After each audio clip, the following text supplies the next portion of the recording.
Hey,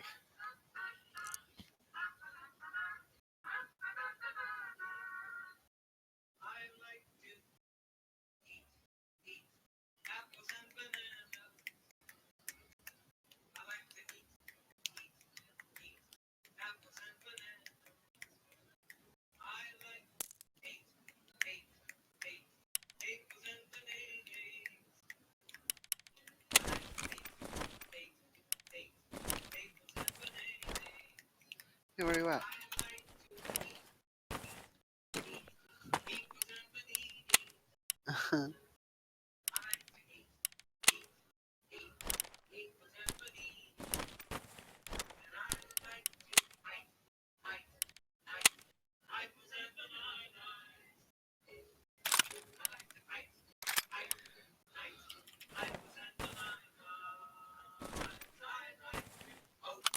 If you eat ice cream, you can get one.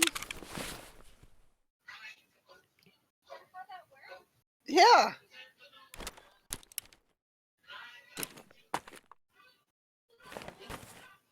Wanna?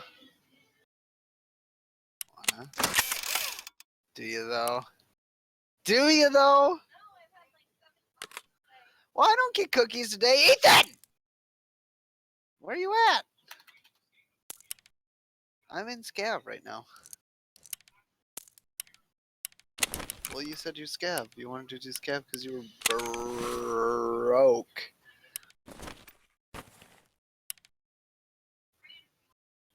Oh, God.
Ski mask.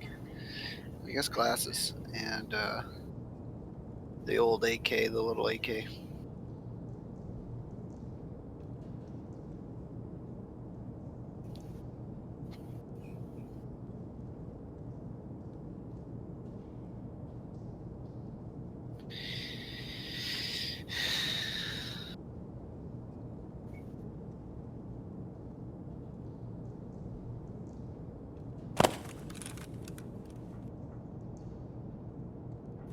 Yeah, I hope I do.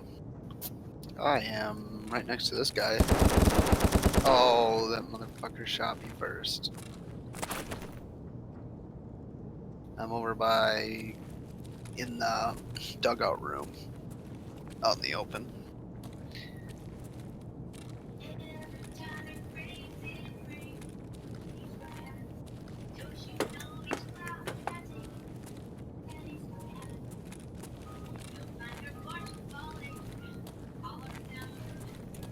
So that was fun.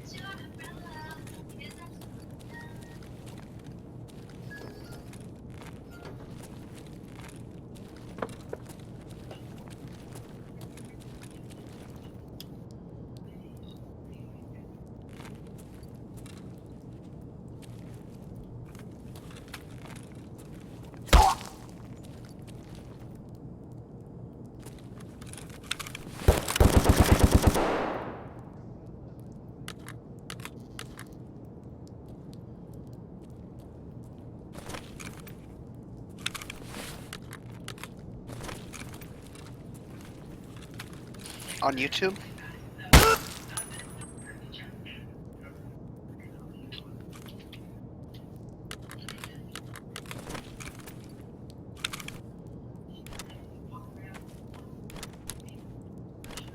What? Ethan, shoot that guy! Yeah!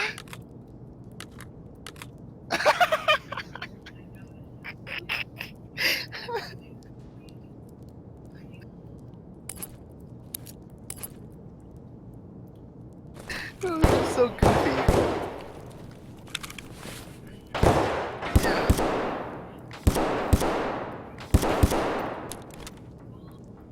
No, you pulled out your knife, and then the next frame was him on the ground.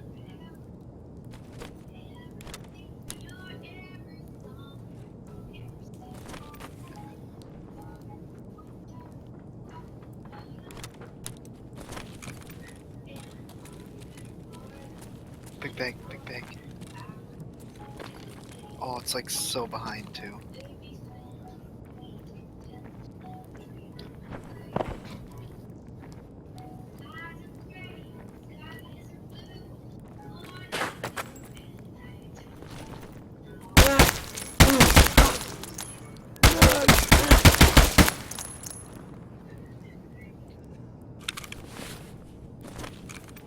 Yeah, Jesus, like 30, 40 seconds. I'm gonna refresh.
Very nice.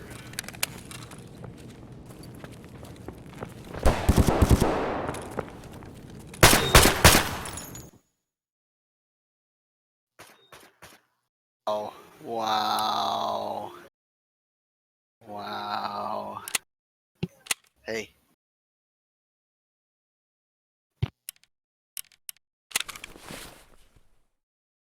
That is the stupidest thing.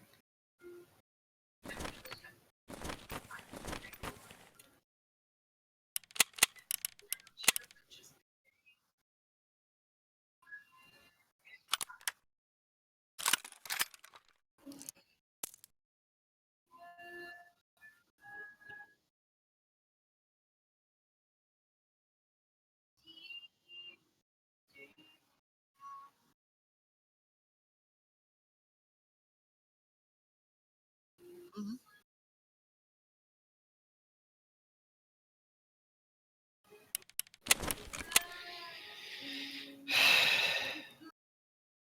Yeah.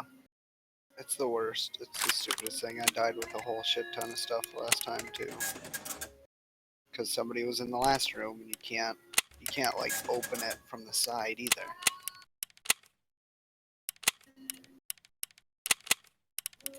Right out in the open. You're dead before you can do anything. Even if somebody has a pistol. Stupid. Okay. I got my good gun. And a big ass bag, so let's get some stuff.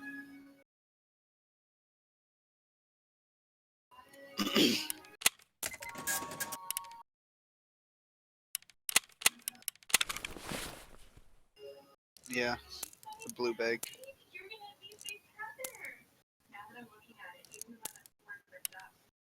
Whatever. Purple. Yeah. Yep.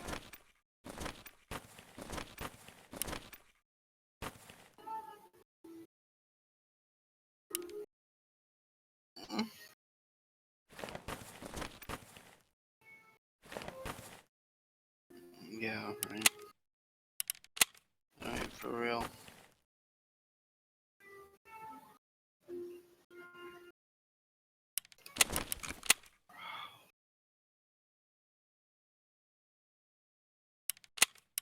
What?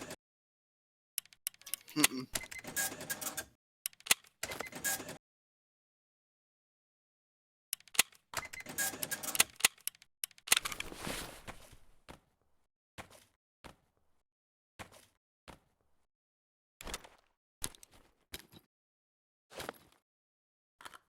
Mm-hmm. Always.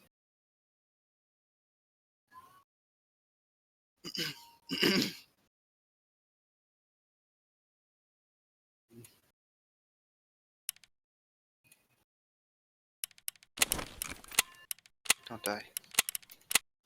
Okay. Got it.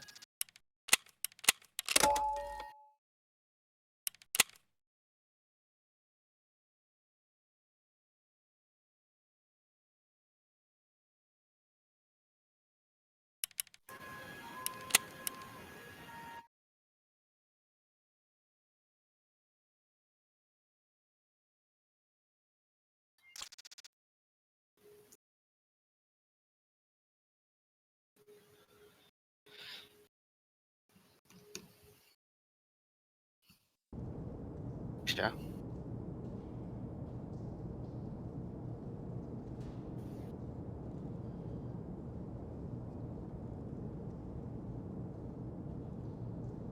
Yeah.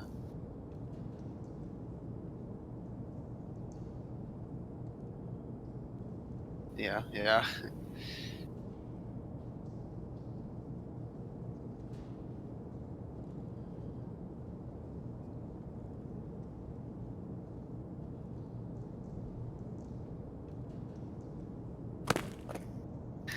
Uh,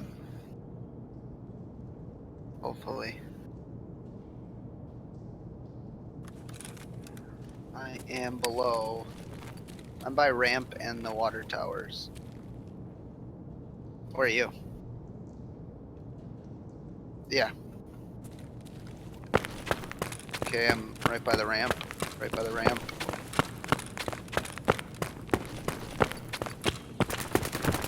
I'm dead. You gotta describe it a little better. I didn't shoot that guy because running up behind me. Yeah. I don't know what that's called. I mean, what do we call that? It's before loading docks, you know. The only ramp on that side. Yeah, he had good stuff. Get that.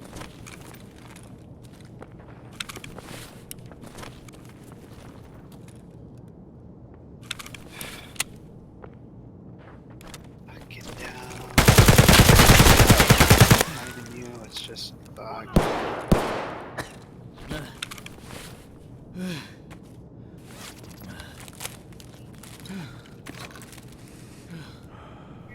Keep the bag.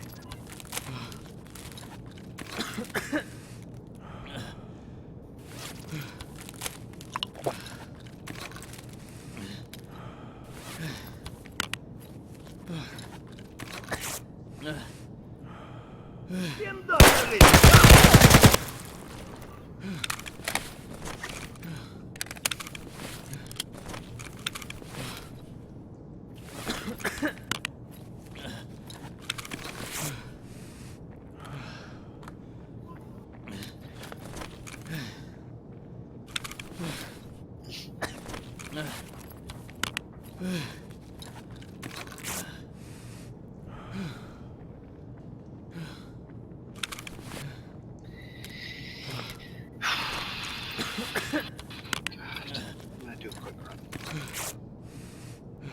Quickie.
Okay, come make it.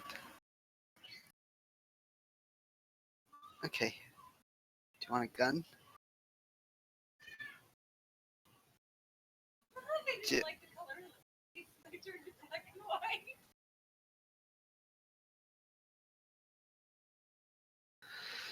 Alright, you wanna just...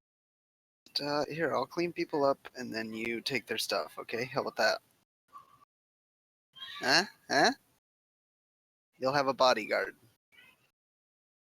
Is that good? Alright, well, I'm going in. I'm going in. Are you going with? You going with? Are you? Yeah. Yeah, don't ever give up.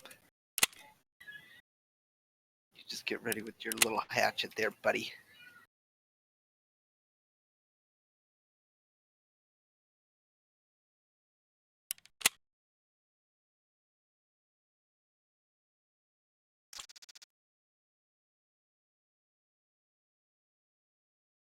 Yeah. Yep.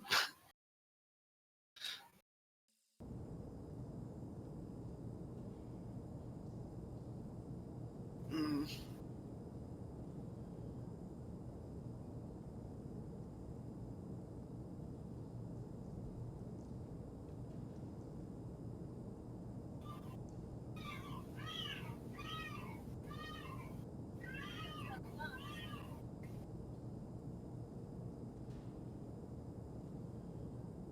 Okay.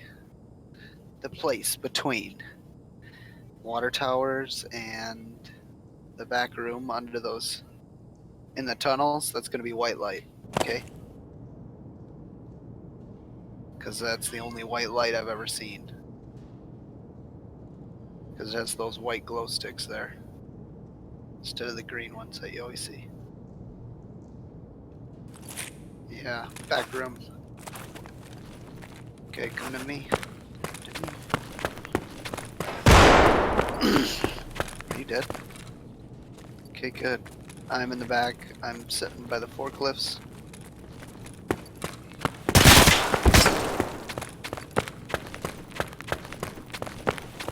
Is he outside? Or in the wood room? Is he in wood room? Where is he? Where is he?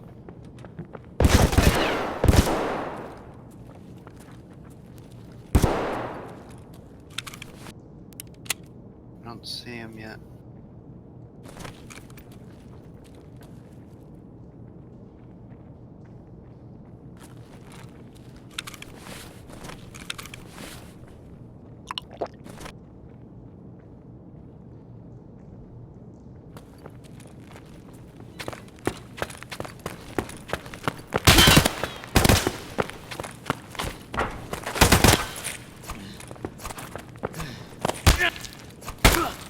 Good, good, good.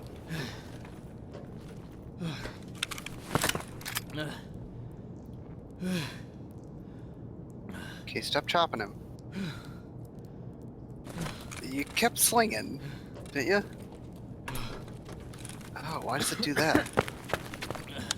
Every time somebody hatchets somebody to death, it keeps swinging.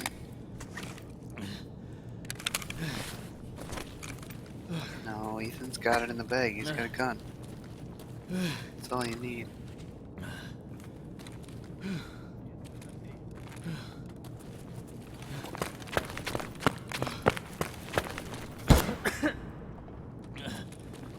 He went down the ramp.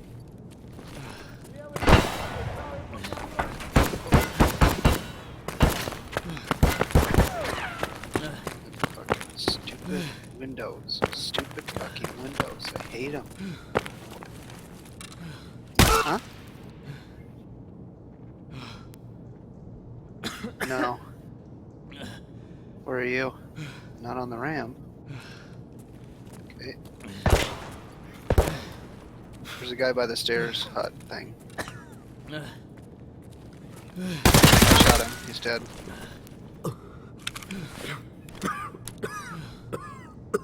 I'm gonna come to you then. Actually, I'm up. No, I don't. Here, I'll try to.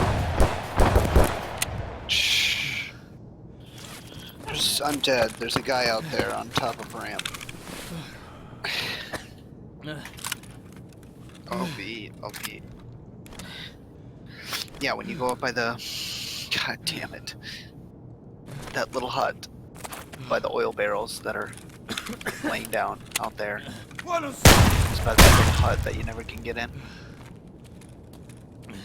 You know what I mean? Okay.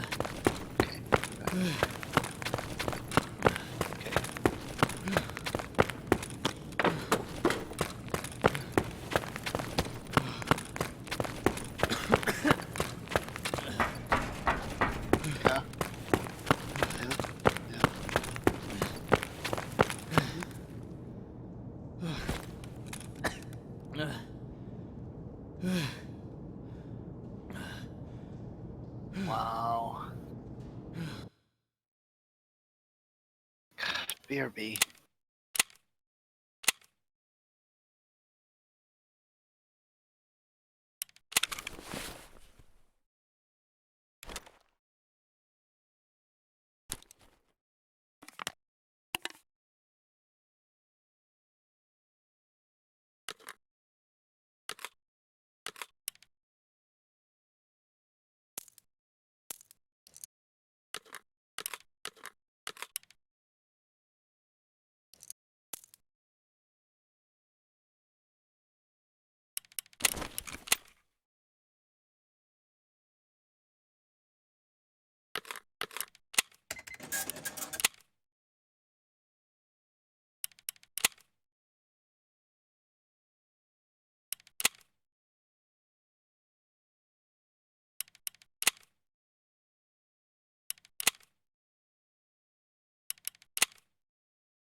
And basically what I'm doing is just switching scenes here. Like I have one for Tarkov and one for Battleground.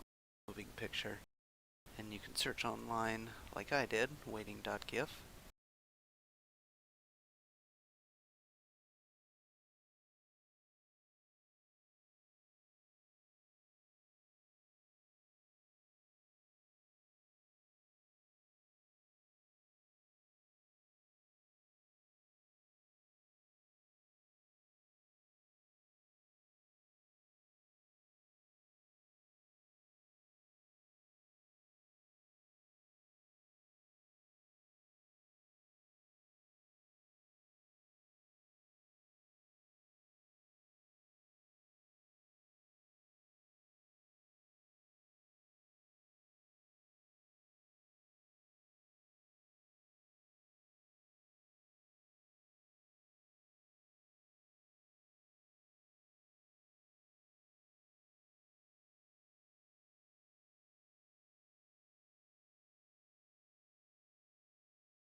Hello.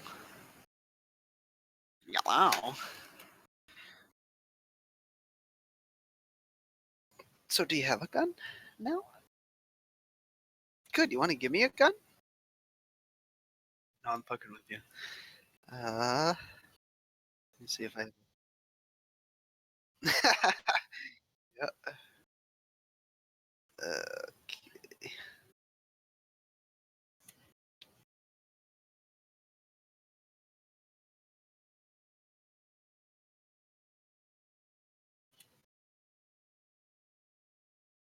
Okay. I'm going in with a gun and a vest.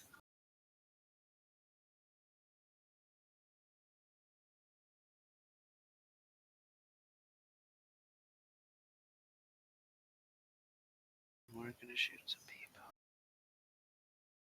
And we're gonna win. Chin though.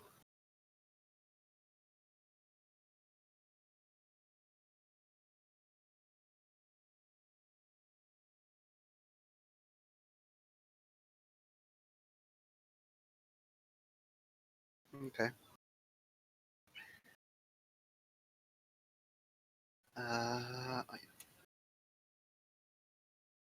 Hold on.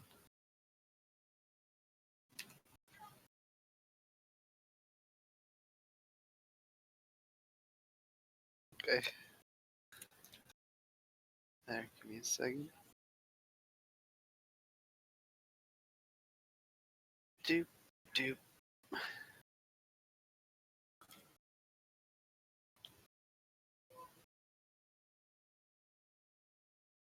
Not my stream. Okay. Now I'm watching it.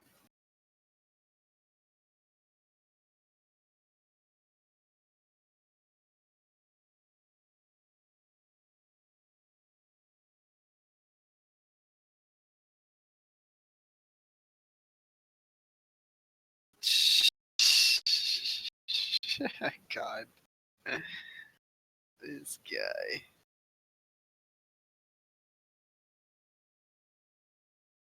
Deal with it. Bye.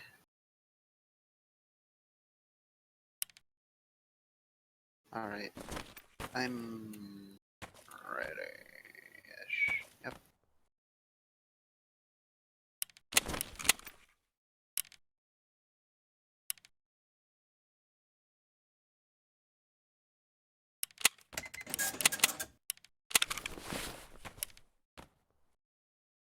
Yeah.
Yeah.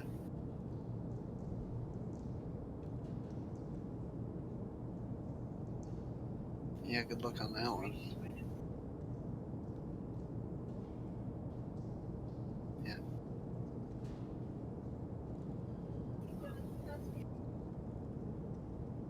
Oh, fancy pen.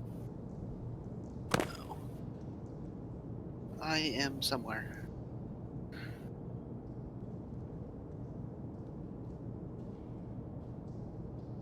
I know. Smarty.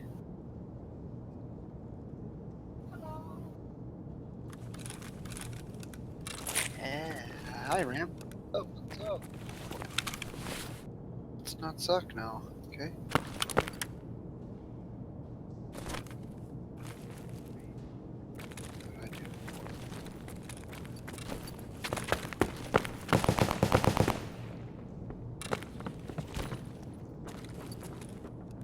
somebody's coming.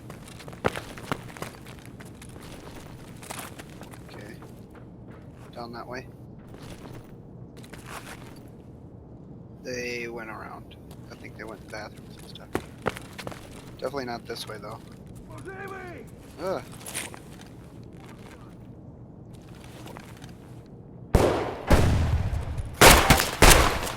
Yep. Good one.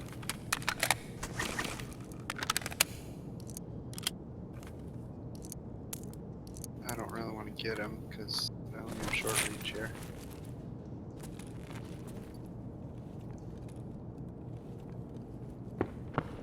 Okay.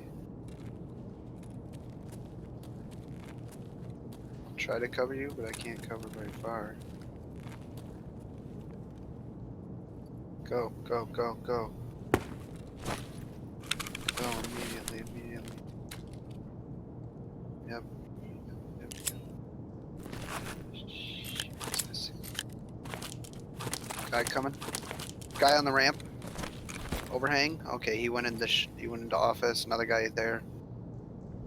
He's right in over. Yep. I'm over here in between. Yeah, I'm gonna be screwed here. No, I'm going by water towers. Where are you? Still in that ramp? Yep, he's distracted by me.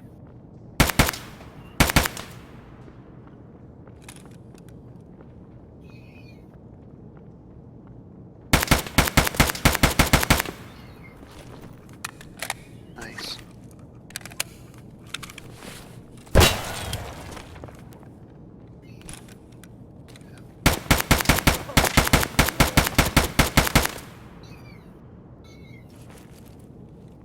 Nice.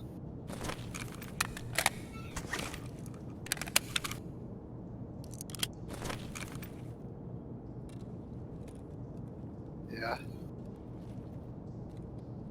Okay. Good. I just need a bag. If you see somebody with a bag, that'd be great. Oh, Jesus, no. No. Yoink.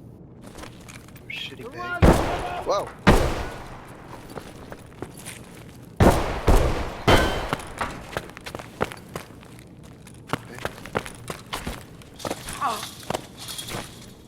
What are you? Oh, yeah, okay, I see what you did.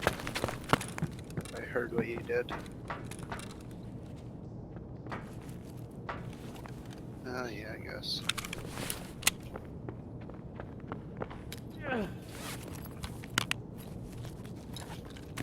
You in the stairs here?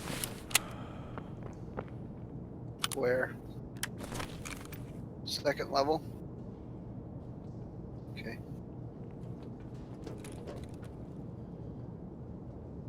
Okay. Ugh, okay, I'll go that way.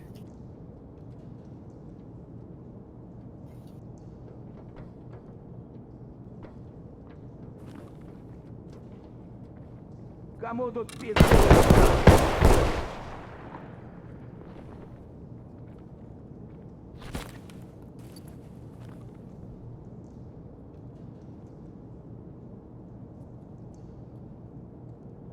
Go and shut the door here real quick.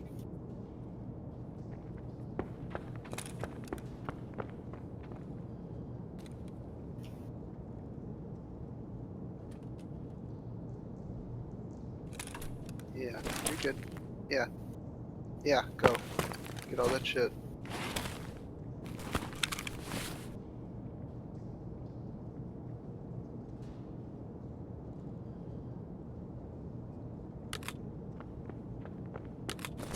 Nope. Think he's in bathrooms? Totally in bathrooms.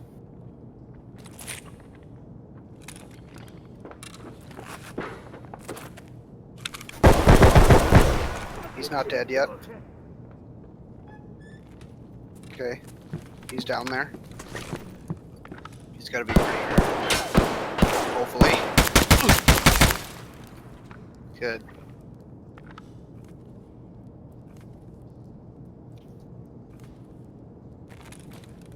Black hat. Yep, that was him.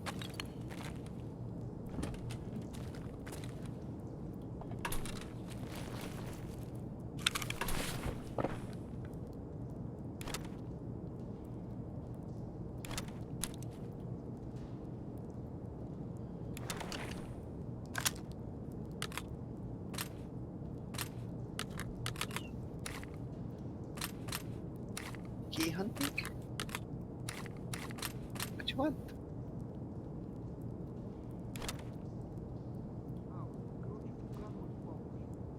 Okay, I'm gonna go by trash bag.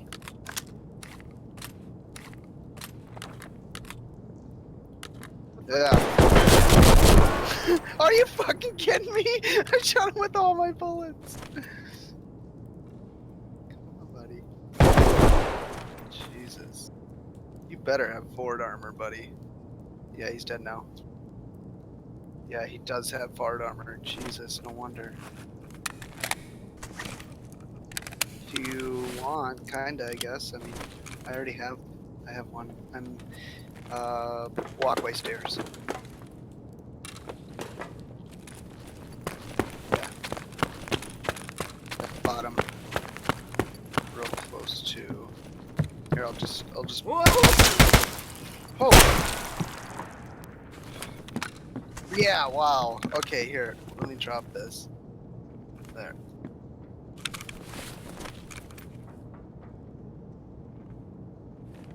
Really? Can't. Can't. I don't have a bag yet. He has pistol. What? Yep. Another one at trash.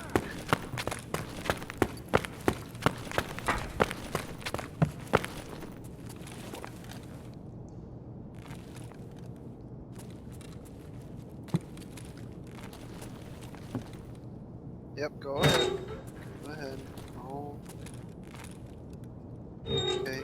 Well, I'm gonna go kill myself now because I'm going out there and grabbing this dude's stuff. What? Are you fucking kidding me? No. Just why aren't these people dying with the shots that I'm shooting into them? For real. Okay.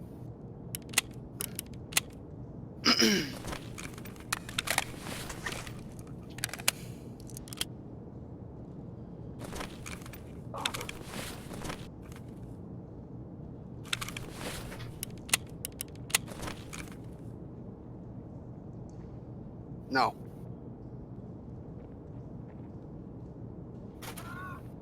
You kidding me? More people are dropping in. I saw somebody glitch and I'm dead. I'm so dead. Go, go, go. Why? Why do you do that?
Today we look at 12 animals you won't believe exist.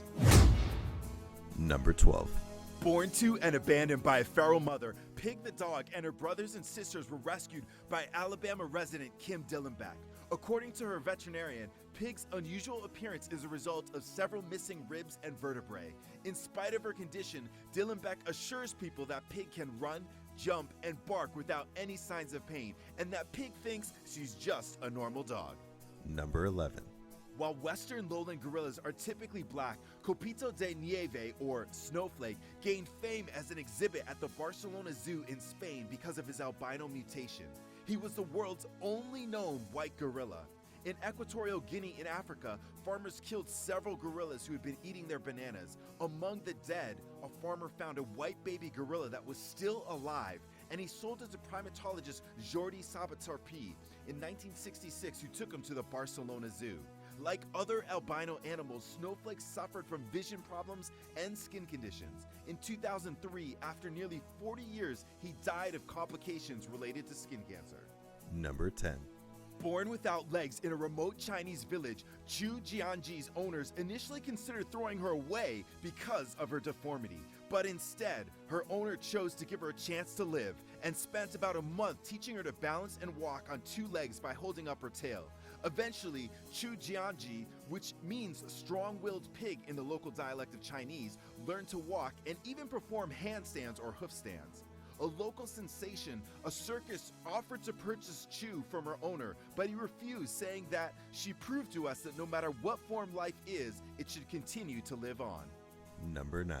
Aptly named Frank and Louie, and sometimes called Frank and Louie, this cat was born with two faces. His condition is called diprosopis. Cats with this condition are also called Janus cats after the Roman god of gates and beginnings, Janus, who was often depicted with two faces. Incidentally, the month of January is also named after Janus.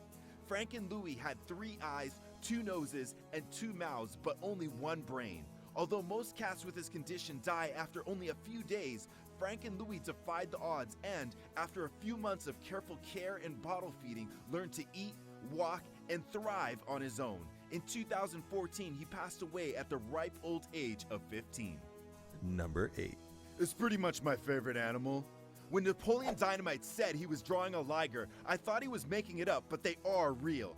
Weighing in at 922 pounds, according to the Guinness Book of World Records, Hercules is the largest living cat.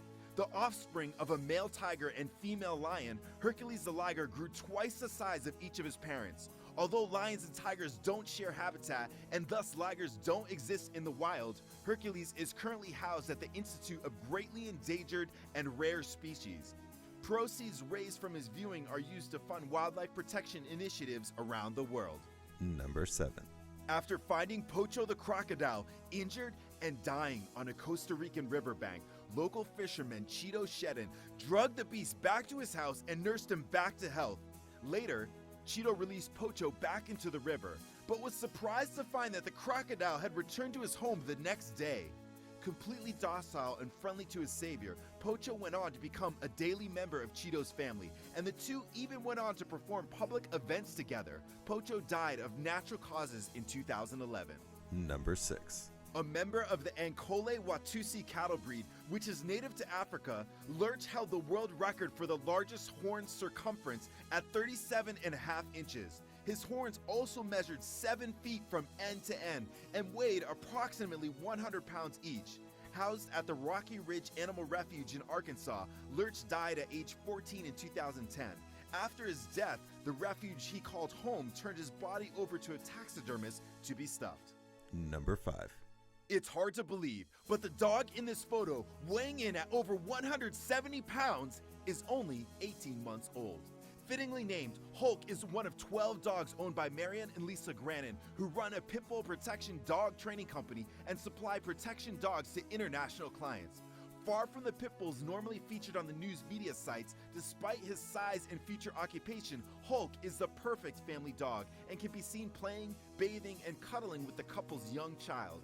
Hulk also recently fathered puppies of his own, and his owners estimate that because of his size, his pups might collectively be worth $500,000. Number 4. Born to a breeder, Kenny the tiger gained exposure in social media as a tiger with Down syndrome. Although this diagnosis is probably incorrect and likely not caused by an extra chromosome, Kenny's facial structure is the result of genetics. As a white tiger, Kenny and his relatives are highly sought after by breeders, zoos, and animal collectors, leading to market pressure and the excessive breeding of an already small gene pool. Experts attribute his facial characteristics to irresponsible inbreeding practices. Number 3.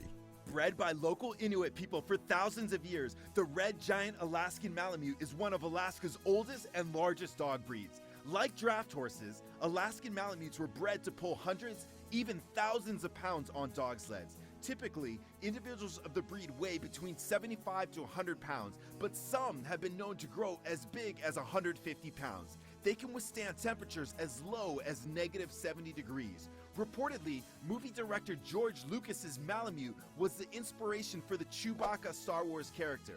This particular photo is believed to be of a red giant Alaskan Malamute named Gibson. Number 2. Born in captivity here in the United States, Kanzi, a 35-year-old bonobo, has gained both internet and scientific fame for his ability to exercise seemingly complex linguistic skills through a set of over 400 lexicograms. Kanzi is a member of the bonobo chimpanzee species, one of 2 chimpanzee species that are most closely related to us. Kanzi can blow up a balloon, make fire, cook an omelet, and reportedly play and beat the first round of Pac-Man. While Kanzi has been around humans since he was 6 months old, researchers didn't start training him until he was a few years old. Kanzi has a son, Tico, who's been raised and trained with humans since birth.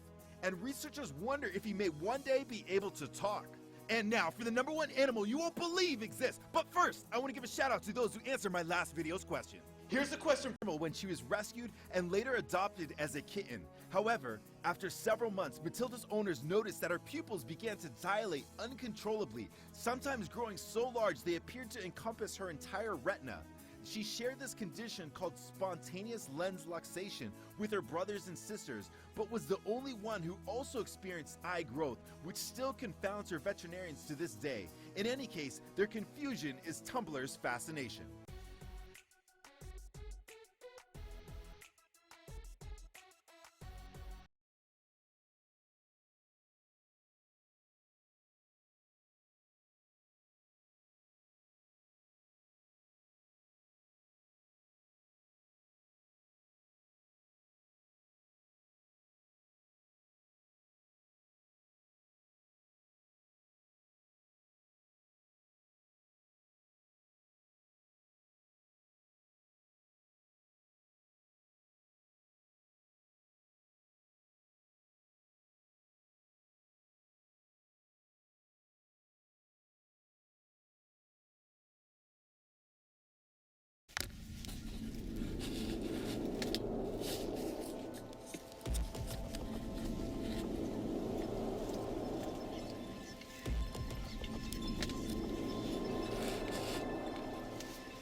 Comes and we're like kids at Christmas. We run out there, we want to hunt, you know, we're blowing stands, we're burning out stands before they're even productive. To me, it means picking and choosing my spots, hunting a stand only when the wind is right. I can't stress this enough. How many times you go out there, you only have one stand.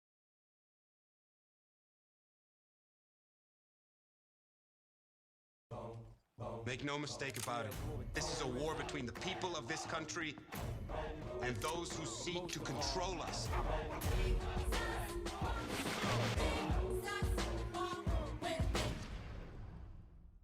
What's up guys, Everything Apple Pro here, and I've had my iPhone 10 for a few days already. I absolutely love it. There is a learning curve to go along with transitioning to a device without a home button though, so in this video I thought I'd share with you all of the tips, less known things, hidden little gestures that I've learned in my few days of using the iPhone 10 that have actually changed my experience for me.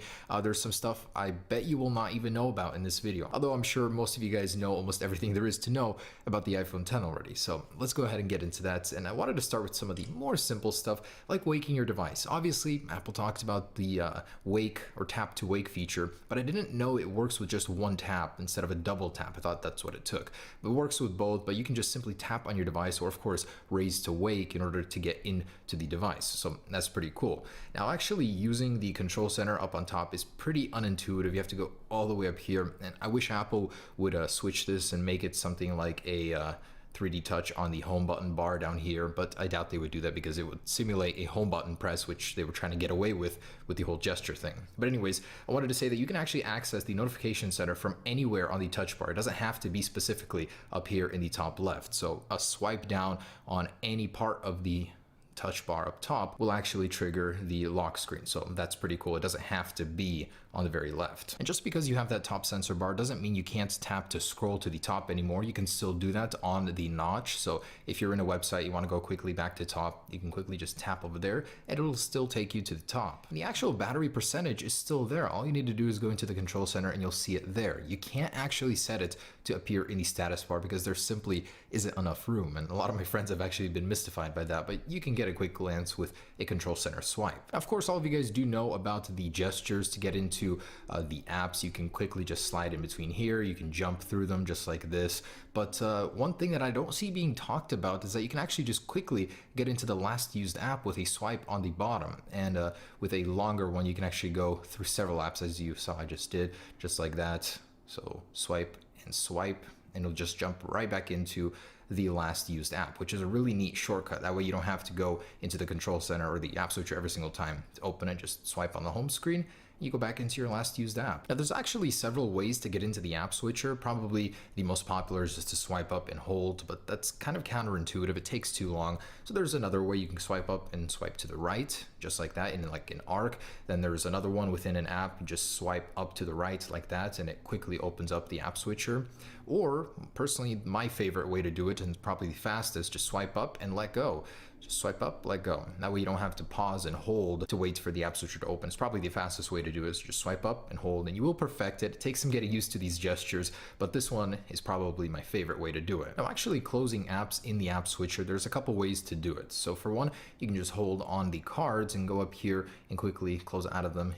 Probably the fastest way to do that by tapping the little minus icons, or you can quickly exit just one app by sliding up and then holding it and then just sliding up without letting go. So again, you jump into the app switcher, hold the card, and then just swipe it up on its own. Pretty cool. And of course, as you guys know, to get into the power down menu, just want to reiterate this, you hold the volume up or down and the power button, and it gets you into this menu. So something I actually found out that I haven't seen anywhere is that if you continue to keep holding the volume down or the power, it starts activating the emergency SOS mode, as you can see, which is pretty cool. Now on the new 11.2 beta 2 version, I noticed that it will actually start from 5 instead of 3 now. So if you keep holding, as you can see, it gives you a little bit more breathing room there in case you accidentally activate this feature. So keep holding the power and volume to actually start the emergency SOS feature, which is kind of cool. So if you're in a situation where you need to activate it without looking at your phone, you can do that, but just make sure to turn off the sound in the settings. And another reason that that power down menu is so great is it'll actually lock your device right away. So if you come into contact with law enforcement, an ugly encounter, and you want to lock your device right away, just go ahead and hold both of those, get into that power down menu, and when you leave it, it requires a passcode now. So if you just didn't have time to do anything else and wanted to disable Face ID, that will allow you to do that. Now to actually reset your phone, it's a volume up press, volume down press, and then just hold the power button on its own, and it'll go ahead and force reset your phone. And if it's plugged into the computer, you can keep holding the power button and it'll go into recovery mode so you can restore the device. So that's just changes with every device. It's interesting. On the iPhone 7, it's a volume I believe down or up and power press. This one is just that. And something great that I personally love using is the accessibility shortcut with the home button on the device with a triple click. I use it for the low light filter, and you can still get that on the iPhone 10 with a triple click of the side button. So I actually did 4 there. So triple clicking that will actually activate my low light filter because I personally don't think the brightness goes down enough at night. And you can do that on the bottom here at the accessibility shortcuts in accessibility and select it, or just do a smart invert of the colors to get a sort of dark mode. Actually, I selected 2. So pretty cool that you can still use the shortcut here to enable the accessibility triple click shortcuts. You can actually get the home button experience back on the iPhone 10 if you don't like the gestures, which I don't see why you would get this device and not like the gestures. But if you really wanted to get them back, you can go into Assistive Touch, enable that, and this new button actually acts as a perfect home button. If you select it or drop it right in the middle there, you can 3D touch on it and it gives you this simulation of a home button. So it's a little annoying, it's going to be there, but you can actually make it less annoying by reducing the idle opacity just all the way down, so it's pretty much invisible. But it's kind of cool because it gives you that home button experience on a device that's not supposed to have a home button. So if you really wanted that, and it also has more stuff in here, which is pretty cool, there is that option. And you can also set a single tap just to go home, so that way it'll just work as a home button without having to physically press it every single time really hard. So you can tweak around with it. It's kind of cool that Apple still lets you do that on an iPhone 10 and pretty much gets you a home button back. And a neat little shortcut when moving applications, instead of having to click done every single time to finish, you just slide up on the home bar just like that and it finishes. Just to remind you guys, reachability is back on the iPhone 10 as well. Just slide down onto the home button bar to bring the screen down, and it is a little finicky, but you do get used to it. And you can also slide on the top right or the top left once you get reachability down in order to bring up either the control center or the lock screen. And definitely not iPhone 10 exclusive, but I'd like to remind you to keep that flow of the gestures and easeability of the iPhone. When you're 3D touching, you don't have to get your finger off of the display. Literally 3D touch and just slide up to go wherever and you'll jump there. Same goes for the control center, so just 3D touch and you can go ahead and slide, and it just helps with the flow of things on a device without a home button. Alright guys, so there it is, some gestures for the iPhone 10. Definitely some of my favorites would have to be the last used app, just by sliding on the bottom in the home screen, and then to open up the app switcher, literally slide up and let go. So if you guys have learned anything from this video, those would probably be... What's up guys, Everything Apple Pro here, and the Face ID system when actually setting it up. So I'm going to pause this. So I'm going to go ahead and set up the Face ID. I'm going to start with my face, and then when it starts to register, I go onto the 2D image, and it doesn't really want to. Yeah, so I'm going to try again. No, the phone, look, it gets me, but then as soon as I go here, it realizes it's a 2D image. Come on. Nope. Definitely has the true depth system, so it will not work with a 2D video even. I thought that the iPad might fool it, but no. So next up I wondered, can you fool it to make it work with 2 faces? And this is where things got interesting, because I actually got it to work. So come back here, and we're going to start with Mr. FedEx here. Start with your face, get it halfway, and then go into mine. But it will say not the same face. Although sometimes you can get it to work with both. So I'm going to try again. All right, so starting with mine, going to yours. All right. Ah, shoot. Let's start with... go again. That's right, Mr. Pro. Start with yours. Hold on. Okay. And then go to mine. All right, so this time it did work. I can go ahead and continue. So we have both of our faces in here now. And I'm going to start on mine and then go to yours. And it just completed with both of our faces. Now the question remains, which faces are going to work? So going to his, it just unlocked with your face. Yeah. Yeah, so it might not work on yours now. it works on your face, and now, nah. And we've tried this like 5 times. It always ends up working on one person's face, but not the other. So the answer to the question, can you use 2 faces if you try to trick it, is no, it's still smarter than you, and will only end up working on one face no matter what angle you try and use your face in. So next up, I'd like to see, will it register if you cover up features of your face? In this case, my mouth. It does work. It gives me a warning that my face is obstructed, but it still works. So if I cover my face up, I'm gonna try it. It does unlock, which is interesting. Now with my face unlocked, it still works, or unblocked. So that's very interesting. It'll allow you to do it even with part of your face obstructed. And Mr. FedEx here actually noticed it will work with one of your eyes obstructed too, for whatever reason. So with your eye obstructed, And I'm guessing this is for people with like an eye patch or something or missing eye. It'll work with just the one eye. So with my eye covered, it still unlocks. Even without using the eyes. Actually, hold this up. I'm gonna try and close both of my eyes. We'll just cover them.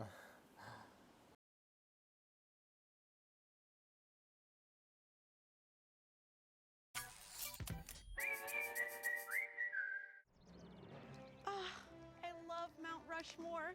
The history, the grandeur, the outdoor freeze-resistant pedestal fountains. It's America's greatest national monument. I have to disagree. Mount Rushmore is America's weirdest national monument, not the greatest. First, it's actually surprisingly small. The heads are only 60 feet tall, or about 1/10 the size of the Washington Monument. And it was also never finished. The rubble at the base is just debris from the construction no one cleaned up. But most importantly, the history of Mount Rushmore is real weird. Oh yeah, I did always wonder why we carved president heads into the side of a mountain. What's up with that? Well, this national monument was actually designed to be a national tourist trap. In the 1920s, a group of South Dakota historians was trying to figure out how to attract tourists to their state. How do we get people to come see our big, boring rocks? We'll carve Wild West legends into them. Cowboy rocks. Cowboy rocks. Cowboy rocks! Cowboy rocks! Cowboy rocks! Bit of a leap. Unfortunately for them, the sculptor they hired, a man named Gutzon Borglum, Oh, bad name. well, he had his own ideas. Screw this Wild West crap. I shall fill your mountain with presidents. A noble project that will immortalize me, Gutzon Borglum. Okay, but then he carved all our greatest presidents. Washington was the first, Jefferson wrote the Declaration of Independence, Lincoln ended slavery, and Roosevelt, he liked hunting? And he was friends with the sculptor. Teddy, you are the coolest. I'm gonna sculpt your face into a mountain. Wow, you're like obsessed with me. That's the reason he was on the monument? And people were cool with that? They pretty much had to be. Borglum was incredibly stubborn about doing things his way. In fact, his original plan for the monument was a little bit too ambitious. I'll sculpt the heads, then their entire torsos, and inside the heads, I'll build a hall of records. And that's where we'll store the Constitution and the Declaration of Independence. He wanted to put the Constitution in a mountain in South Dakota? I mean, I love South Dakota, and even I think that's insane. Yep, Borglum became so obsessed that Congress even threatened to cut his funding. I'm not paying for your passion project. Stick to the sculpture or you're cut off, Borglum. But he had only finished the heads when in 1941, he died. Oh, come on! Since the sculptor was dead and the project was out of money, his workers decided to call it quits. Well, we did the heads and Borglum's dead. Time for us to go to bed. Okay, so the sculptor was a maniac whose name sounds like some Swedish Muppet's death rattle, and the monument was never finished. That's not so bad. And it was built on stolen Native American land. Yeah, that's worse. In 1868, the United States signed a treaty agreeing that this land would remain part of the Sioux Nation. We've taken a lot from y'all, so you keep this land, and we'll stay out. But 6 years later, that all changed when General Custer found gold. You found what? It's worth how much? Sorry, should have said no take-backsies.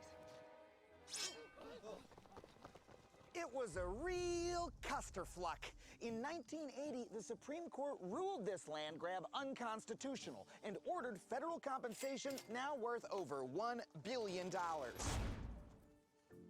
The problem is, the Sioux don't want the money. So to this day, it's sitting on hold in the U.S. Treasury. Wait, why don't you take the money? It was never about the money. We just want our land back. Think about it. Our government broke a treaty, stole Native American land, and then carved our own leaders' faces into it. That's such an insult. And for what? So tourists can come see a big version of the heads on our money? I never thought I'd say this, but North Dakota was right. Mount Rushmore does suck. Hey, Adam here. If you like that, be sure to watch all new episodes of Adam Ruins Everything every Tuesday at 10 on True TV.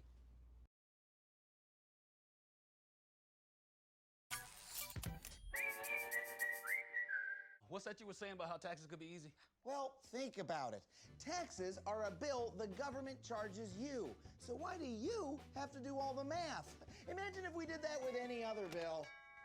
How much do I owe you? You tell me. Divide number of toppings by cheese consumption? $12? Wrong. Now you're going to jail. Bogus.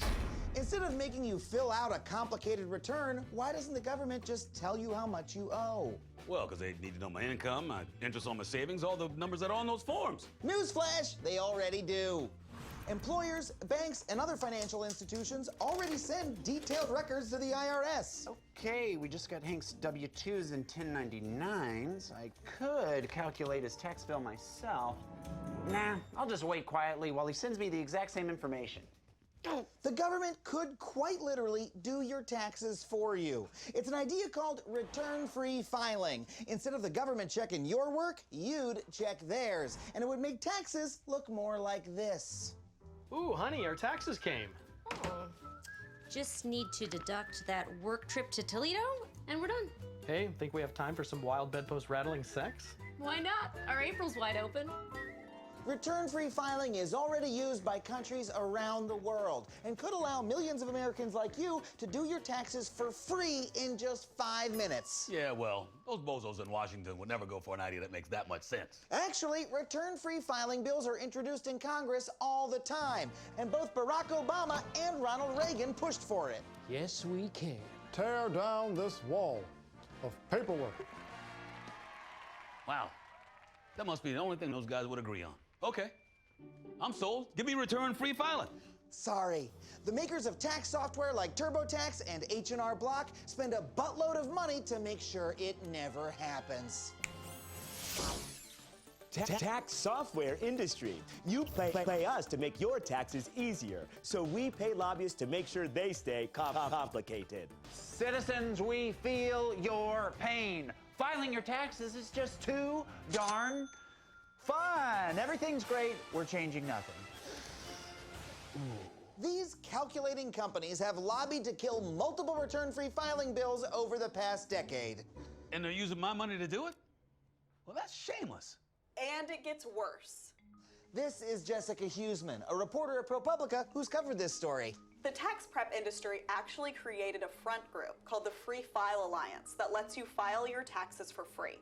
It's supposed to be available to 2/3 of the tax-paying public, but almost no one uses it. That's because the system is confusing. The IRS doesn't market it. The tax companies have no incentive to push it themselves, and a sneaky opt-in option allows them to push their paid products. Don't use the free option. It's too hard. Pay me instead. But I want return-free filing, like you were talking about. Well, here's the worst part. The tax industry negotiated an exclusive deal that prevents the federal government from offering return-free filing or any free system of tax filing so long as the Free File Alliance exists. So you're saying the government could be doing my taxes for me, for free, but TurboTax and H&R Block are working like crazy to stop that from happening? Exactly. Instead, you're stuck doing your taxes yourself with this guy. Get ready to spend all your Aprils with me. Hey, Adam here. If you like that, be sure to watch all new episodes of Adam Ruins Everything every Tuesday at 10 on True TV.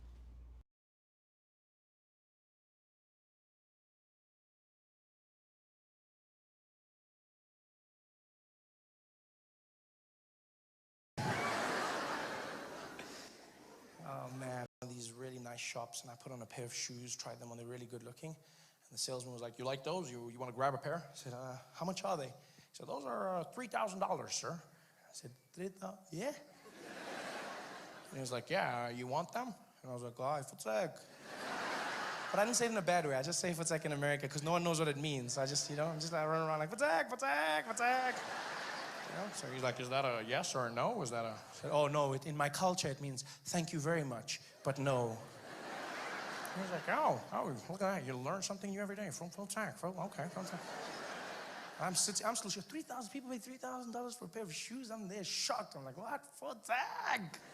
And as I say it, some woman shopping in the corner looks at me. She's like, ooh, hello. I've never seen someone so happy to hear that word in my life. Because you miss your language. You miss your language. The pronunciation of words is such a small thing you take for granted. Like, for instance, in America, they don't say words the same way we do, even though they speak English. Like, they don't say orange, they say orange. They don't say New Orleans, they say New Orleans. They don't say forever, they say forever. You know, even words change. That's the craziest thing for me. I was going out for lunch downtown Los Angeles with a friend of mine. My friend David, he's like, yo, Trev, you want to get something to eat? I said, what should we get? He's like, Mexican food, dude. Gotta get Mexican food. Like, I've never had Mexican. He's like, what? You never had Mexican food? I said, no, I don't have, because we don't have Mexicans in South Africa. They never came over. You know? He's like, yo, dude, you gotta have tacos, man. You're missing out. You gotta have tacos. I was like, okay, let's go get tacos. I don't even know what these things are, you know? We go out. It's not even a restaurant. It's just a truck parked on the side of the road. A taco truck. You know this because there's a big sign above it going, tacos, tacos, tacos. So I'm standing in the line waiting. There's a lot of people. It's really popular. I finally get to the front of the line. The guy comes to the window in the truck. He's like, hey, you want tacos? I said, well, it would be awkward if I didn't. You know? He's like, hey, I don't know. Maybe you just want a Coke or something. I said, no, I wouldn't come here for a Coke. I came for tacos. Give me tacos. It's okay. How many tacos you want? I said, I don't know what they are, so just give me one to be safe. One taco. He's like, one taco coming up. He goes and he prepares it, does his thing. Comes back and he's like, hey, here's your taco, friend. I said, thank you. He's like, yeah, you want a napkin? I'm like, what? He's like, you want a napkin? And now on our side of the world, a napkin is that thing babies wear to hold their shit. He was trying to say serviettes. Because tacos, I didn't know this, like a piece of corn that's folded over, it's like a big chip. Think of a Doritos chip, right? Folded with no flavor. And then they put like vegetables and mince and then gravy. It's like a bunny chow, basically, but then with no podstracha, you know? So he was trying to say serviette. There's the bathroom. I provide everything except toilet paper. Before toilet paper, some Americans used corn cobs. Okay, over here I have a ton of DVDs, so I hope you brought your DVD player. This is the bedroom. I painted these. Yeah, this whole place is like a gallery of my own art. Man, Airbnb rules. Sure does. Apart from the massive legal liability, of course. Lie what now? Well, Airbnb would have us believe it's a hospitality utopia and better than a hotel in every way. But the fact is, their business model endangers guests, enables crooks, and could leave you on the hook for anything I do here. But I thought they insured me or whatever. Not always. In many cases, Airbnb has refused to pay for damages. One guest crammed a bunch of stuff down the owner's toilet, causing $10,000 in damage. But Airbnb only offered to pay $78. Hey! I'm sorry. You know, I'm realizing this is a pattern of behavior. In another case, a guest refused to leave the property and became a squatter. This is my house now. After Airbnb wouldn't help, the host was forced to hire an expensive lawyer to evict them. I've been here so long that my skin fused to your laundry basket. But the risk guests take is even worse. Hotels are required to undergo routine safety inspections, but no one checks Airbnbs for working sprinklers, fire alarms, carbon monoxide detectors, or fire exits. What the? I told you that's art. Airbnb will actually send a photographer to take pictures of your house, but they don't send anyone to make sure that it's safe. In 2013, at least 6 Airbnb guests suffered carbon monoxide poisoning, and one of them died. Oh. And we don't even know the total number of people who have been hurt because Airbnb refuses to release the numbers. Well, you take your chances when you get a deal this good. Yeah, you do, but not everyone gets the same deal. Airbnb let you see my name and picture before you approved me, right? They sure did. Well, Sears does wonderful work. The problem is this enables discrimination. One study found that guests with black-sounding names were 16% less likely to be approved as Airbnb guests. Wait, was that white family lying when they said I couldn't stay with them? Was there no emergency yoga retreat? I'm afraid not. Non-discrimination in hotels was something the civil rights movement fought for decades. That's why in a traditional hotel, this kind of treatment is illegal. But at Airbnb, the bad old days are back again. That is so Yeah, it is. And it doesn't end there, because Airbnb is particularly bad for cities. If landlords had their way, they would make every apartment a vacation rental. Of course I would. Tourists pay a lot more than tenants. But that drives up my rent. I can't afford to live in a dang hotel. So to protect residents, cities pass laws that limit vacation rentals in apartment buildings. Problem is, Airbnb doesn't respect those laws. A 2014 report found that nearly 3 out of 4 Airbnb rentals in New York City were illegal. I'm not a criminal. I'm an artist.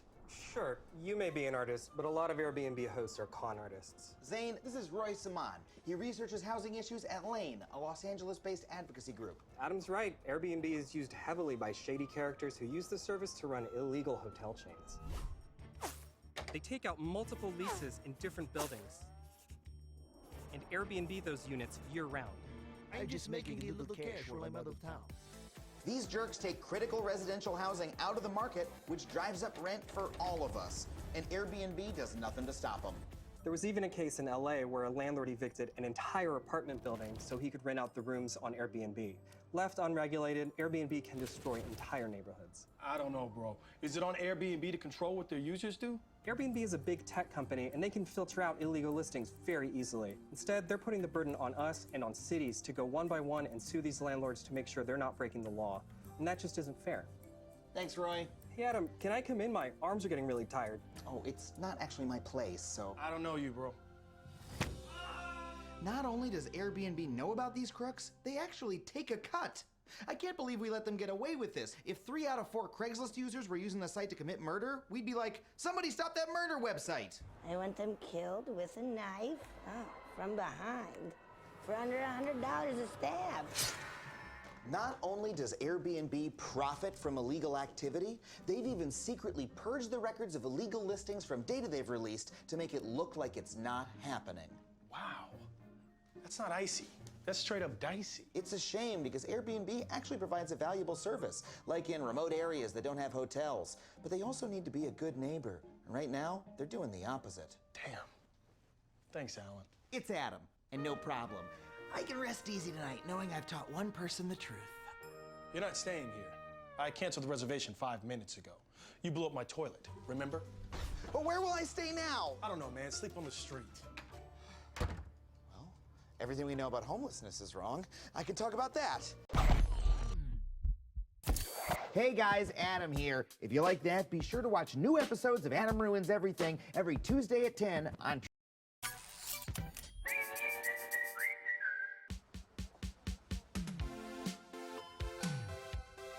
Afternoon, Pierre. Adam, it's been too long. Is that a new pocket square? New to you. How's Madeline? She agreed to a second date. Oh, I told you she was sweet on you. And how are your loved ones? My turtles, they're quite well. What do you got for me? Well, we have a number of new styles to show you. So many styles. How do I choose? Ooh, flirty. Classic. Très fashionable. Daring do. Actually, all these frames are exactly the same. Ah! I'm sorry, she's a contacts person. She doesn't understand us. These are clearly different brands. No, they're not. I'm the Adam now. Think about this for a second. Even the most basic pair of glasses can cost around $400. That's as much as my phone. Haven't you ever wondered why a simple piece of plastic is the same price as this miracle of technology? No, and you can't make me. I love glasses too much. Whew, the power of knowledge. 80% of glasses and sunglasses brands are controlled by a single company, Luxottica. But that would give them a virtual monopoly over the entire industry. Bingo. And because they control both the luxury brands and the cheap brands, they can charge whatever they want for either. No, I'm not seeing this. I'm sorry, you have to. Luxottica uses that power to drive up the price of glasses for everybody, sometimes charging as much as 20 times what they cost to produce. All right. And it's not just prescription glasses. Ray-Bans used to be bargain mass market sunglasses worn by everyone from jazzmen to presidents to President Jazzman. that in 1999, Luxottica bought the brand and raised the price to over $150 a pair. Quintuple what they were. Maybe they're 5 times better at banning rays now? Get out of here, Ray. You're banned. Oh, the ideas your hair has. 70% of Luxottica's brands come from the exact same factory. This one's Prada. This one's Nada. Hey, this is just like what you did with clothing outlets. Ooh, this is karma. I hate this. Glasses are really important to me. They're like 40% of my personality. Oh, suck it up. You know we don't have to teleport everywhere. We can walk around the store. Why? Well, I'm a smart boy and I know what to do. I'll just go to a different store. Good luck. What is happening? It's simple. Luxottica also owns almost all the major glasses stores too, including LensCrafters, Pearl Vision, Sears Optical, Target Optical, and Sunglass Hut. Which means that the few brands that they don't own are forced to obey their demands. When Oakley tried to dispute Luxottica's pricing, Luxottica retaliated by dropping them from all their stores. Oakley's stock price collapsed, and Luxottica swooped in and bought them out. Luxottica has so much power that when a company didn't play by their rules, they brought them to the brink of destruction, then took over that company. Oh, I've never felt bad for someone wearing Oakleys before. Oh, I still get plenty of action. Wow, I know you're not the bad guy, but you are real unlikable. Whatever, tits. But I have to wear glasses. I don't have a choice. Good point. For 75% of Americans, glasses are a medical necessity. Too bad Luxottica also owns the second largest eye insurance company in America. That means it's possible for your optometrist, your insurance company, the factory that makes your frames, and the store that sells them to you to all be owned by the same company. So they can just rip us off? Everything is worth what people are ready to pay, huh? Okay, that's awfully cynical. Yeah, and it's also a real thing that their CEO said to 60 Minutes. The fact is, most of these glasses could just be labeled Luxottica, but they're not, because what Luxottica is really selling you is the illusion of choice. Et tu, Pierre? I'm sorry, Adam. I'm not who you think I am. No! So, what'd you think of my lesson? Pretty cool, huh? Hey guys, Adam here. If you like that, be sure to watch new episodes of Adam Ruins Everything every Tuesday.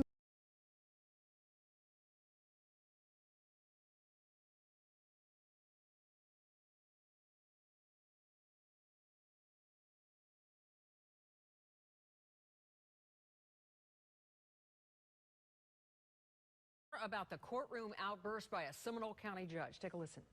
I am dismissing this charge.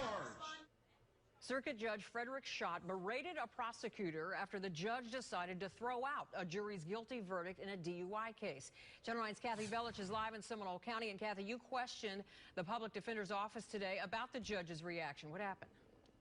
Where the public defender's office here believes the judge was really angry over what it calls questionable testimony from the officer that no one from the sheriff's office was available to do the breath test in the DUI case. The accused driver told us today she didn't know what was going on.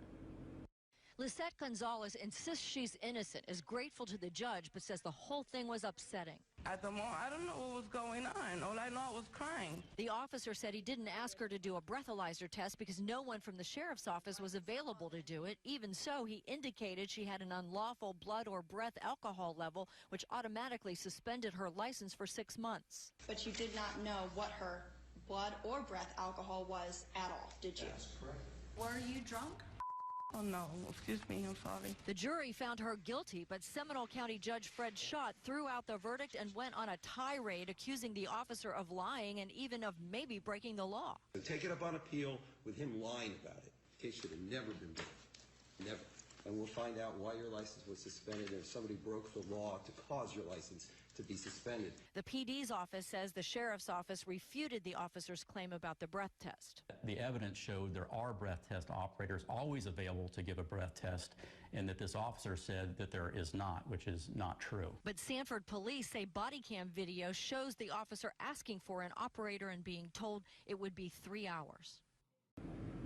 The state is appealing. A hearing is set here for May, but the PD's office says it's going to file a motion.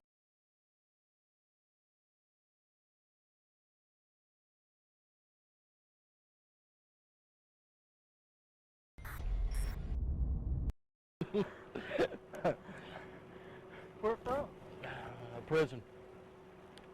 There's a prison here? Yeah. Huh. Man, it's hot. Hey, this is Carl. Subject wear glasses?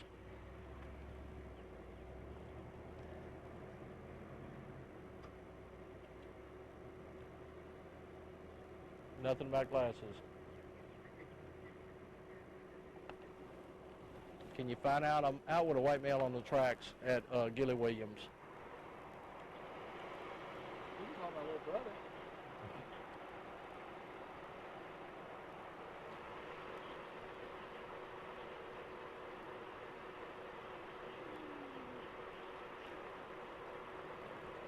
Where about?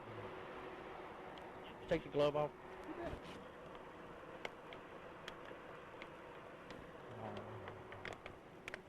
Any tattoos or anything? Flip it over. No, I'm just. No, he's clean. Oh, no tattoos. Jesus.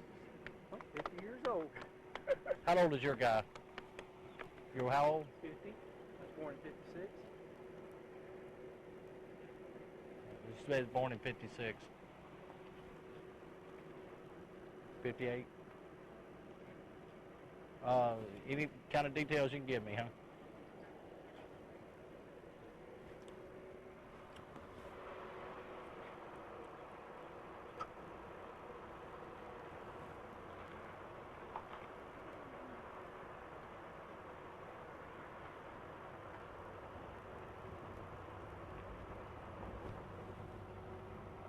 Color eyes you got? Green, well, kind of a turquoise blue. Turquoise blue? Yeah. You want to give me some more? Call my little brother, man. Do I? No, it's not.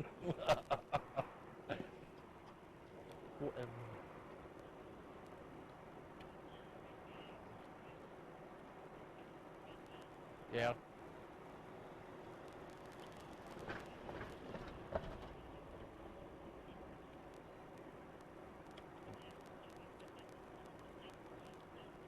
Yeah.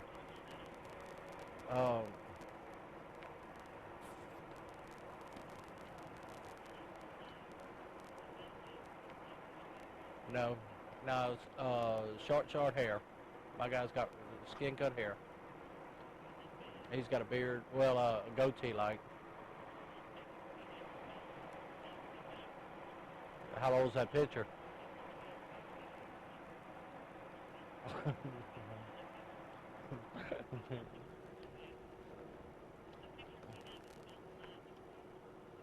Yeah, I know. I got the same thing. You can't see shit on it.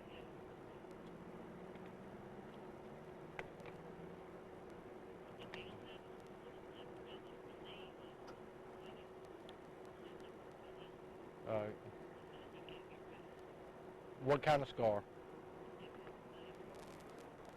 Okay. All right. Let me just verify. He says his brother's staying at the motel. Let me verify that, and if so, I'll just cut him loose. All right. Thanks. I guarantee I'm not no. You know the bad thing about it? What's that? You're matching up to him. Come on. Well, that sucks, doesn't it? Yeah. Where are you staying at? That Titusville or Titus Inn? Titus Inn, little old. Where's that at? I don't even know the address. We just got into town about a week ago, and he dropped me off to jog. I always jog about 12 miles a day. Where'd he drop you off at? Up there on that road by, there's some construction going on up there, some houses. And he dropped me off, and he'll be back at the hotel in about probably 10 minutes, 15 minutes. Who y'all work for? It's his, I know. What's the name of the company? Phil's Roofing. Okay. Phil's Roofing. Did you go through a briar patch or something? Well, yeah, roofing. I always roof in shorts and cut my scratching up on, the roofing. That's stuff. why your knees are all cut up? Yeah. Or y'all got pads? Huh? Y'all wear pads? Hell no, too hot. They rub the pads rub your back of your legs and stuff. Where are you from? Huh? We're originally Dallas, Texas. I mean, that's where y'all that's stay where at? we're out of. Out of Dallas, Texas? What's your name again? Jimmy Jones. Put yourself in my position. Well, yeah, but I'm not. I know. I'm not throwing you against them. Prison escapee? Hey, you wouldn't believe what them guys do. I mean, they got years and years to think about how they're gonna do it. Now, when I crossed the tracks down there, I saw you running. I said, "Well, how lucky can I be?" No. I'm not no prison escapee. How far you got to jog to? Pineville, hopefully, it's on these tracks. I'll jog. You gonna hit? Huh? Or you don't know where you're at? Yeah, I'm at Ball. No, I'm talking about you don't know where you're at as far as how far away you are from Pineville. Well, I would say it's 8 miles. I'm trying to think where you're gonna hit out at. Well, Procter & Gamble. Right through Pineville, right? Right, you're gonna be right there at Procter & Gamble. Walmart and all that stuff. That's yeah. where you. So, where's y'all's motel at? Okay, let me think now, because like I say, Phil always drives. Okay, Walmart's right there. Go right at Walmart, and there's a road. Is it 165? Right. 165 that goes south, and we're about 3 blocks. Code 4. Little old tiny hotel. I mean, it's clean, but it's family owned. Little old tiny hotel. Yeah, you know, like a motel deal. You park up there, and there's we've got a camper, and we were trying to get into the camper place, but we didn't get into the camper place yet. There's a camper place between, I think, Pineville, and what's the next town? Alexander? No, Alexander's the other way. You got Ball, Pineville, Tioga. Trust me, another day in the jailhouse. Get me. Calm day in that sunshine, man's all locked up, boxed up. Fuck this. Fuck it. Today, man's breaking out. I don't give a shit. I'm breaking out. Yo, my G. Yo. Who's that? Open up, fam. Cameos and that, G. Come on. Hey, man's breaking out today.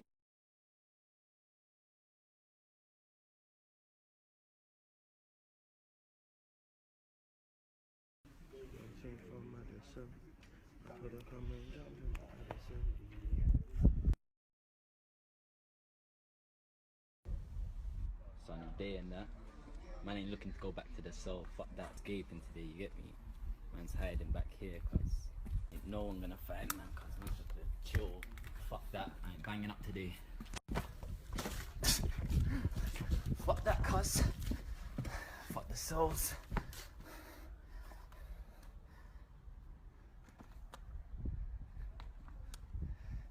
Trust me, freedom just over there.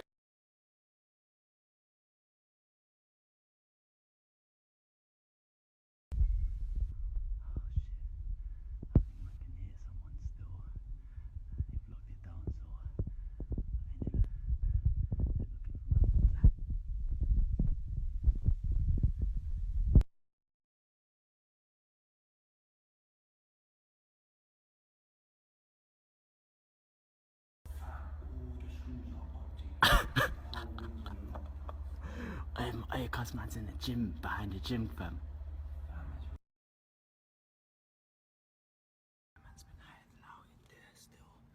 And just at the back, man, he's been locked up and that. Oh, shit.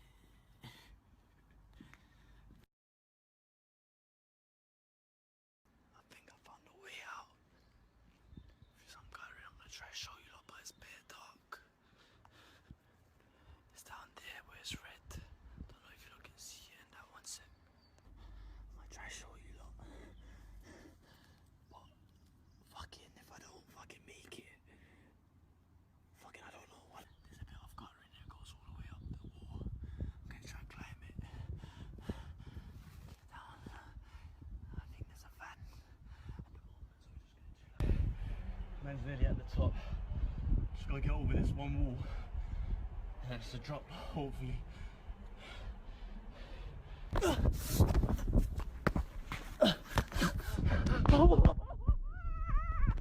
Ah, fuck down, cuz! Man's got some bare walks ahead of me, fam. Nothing in sight. Fam, man's out here trying to get a fucking lift and that, bro. No one wants to bust me a lift. What? That's what I'm saying, fam. Look, lift, yo!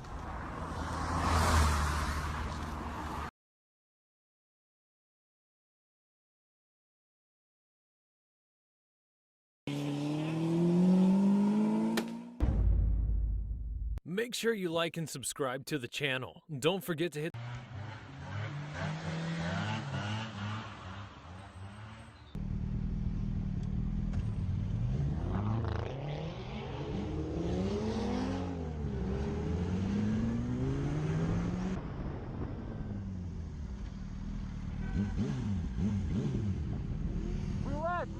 Relax.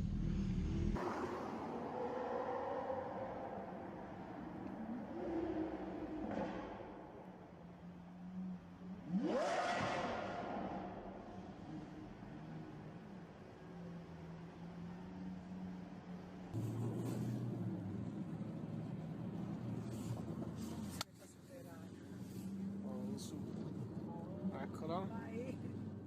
Oh, madò! Cazzo! Madonna! Oddio, mamma, fermati!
No przecież...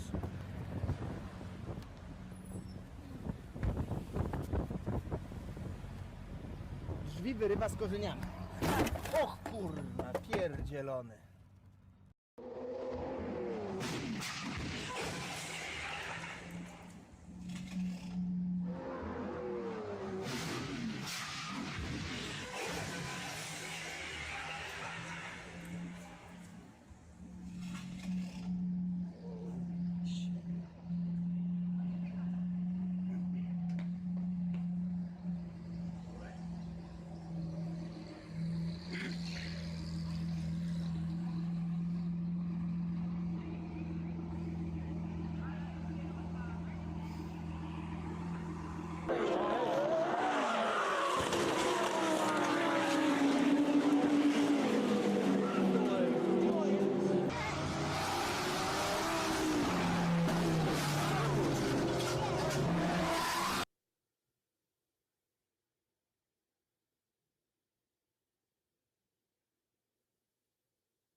Cora, can you hear me now?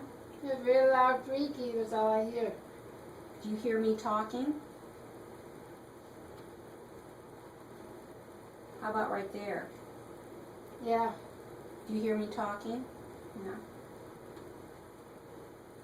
How about right there? Yeah. I hear myself too. Right. So does my voice sound real squeaky? Yeah. Yeah. So what I was telling James was that your right ear had no hearing. Now I'm giving you hearing like this, almost like normal hearing. So that's why it's going to take some time for your brain to understand what your ear is hearing, you know? So it may sound loud, but by Monday when I see you again, we're going to do that same thing where you hear.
So first off, I would like to say do not try this at home because I am not a trained professional whatsoever. These are just out of my stupidity. And secondly, this is the Angeles National Forest / highway.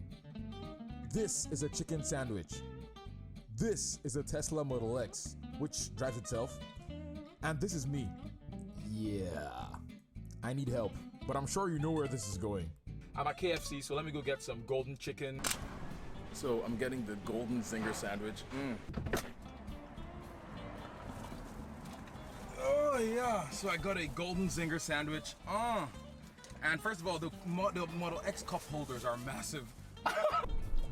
I'm actually gonna test this autopilot thing. So I'm gonna pull the stock in twice, and look. Oh my gosh! I am just done. Oh, Mom, let me see. Oh, I can eat food! And it's going according to the speed limit as well. So come on, open it. This is the trippy. No, gosh. Oh, God, please, no, don't crash. Look at this! Oh, my God! Oh, yeah. This is amazing. No need to drive, not a care in the world. Eating a golden burger. The zinger even tastes better with autopilot. Oh yeah. Oh, there's the life. Look at this. I'm just done. What is technology? Hard turn, hard curve. So in the morning, I was in the Angeles Highway. I was doing it with the Alfa Romeo 4C. Oh my God! Just relaxing it and letting the car do it for me. Oh my gosh, this is crazy. What? Oh yeah. Doing the Angeles Highway, it's slowing down automatically. I'm not touching anything. Oh my gosh. Doing the Angeles Highway in a Tesla with autopilot. That should be the title of the video. It's actually kind of scary. It's actually kind of scary. Oh my, that's a sharp turn. I'm alive. Okay, good. What is technology? What? Nope, nope. Tesla, slow down, boy. Slow down, you boy. I actually don't believe that has happened right now. This is so weird. Like, I'm literally not touching the steering wheel at all. I'm not sure if you guys can see this. It's braking for me, doing everything. What? Normally, car guys come out here to, you know, rip around the corners and everything, which I did yesterday. But today I was like, oh, why don't I just use my Golden Friends Model X to do it? This is crazy. What? We don't trust the car that well, and so our brain, it's like counterintuitive. It is so crazy. Nope, that was wrong. Nope, it didn't do that. Again, this system is not perfect, which it just did, but it's really almost there. So my conclusion from this silly and unnecessary test is that 1, the Tesla runs on voodoo and black magic, and 2, Elon Musk is a voodoo priest. So thank you all so much for watching this golden video. If you liked it, give it a thumbs up and also subscribe to the Golden Drive for more golden videos like this, and I will catch you guys on the next Golden Drive. Bye.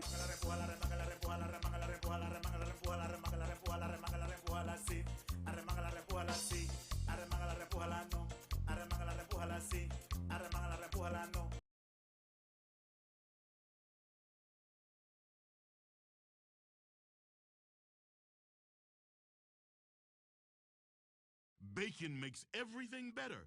To prove it, Arby's put bacon on something.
We called ourselves a Detroit wallpaper company. We want to make wallpaper beautiful again. With Office 365, it's really easy to collaborate on ideas. Teams keeps us very dynamic. We're able to react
react very quickly to any client request. It makes our 10-person company feel like 50. You are watching Cold Fusion TV.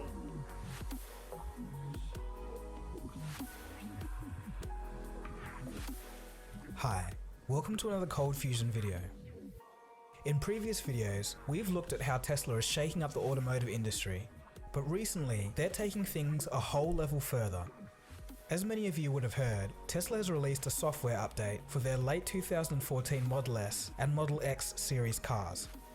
I know, it doesn't sound like much of a big deal, but it's actually starting to turn into one.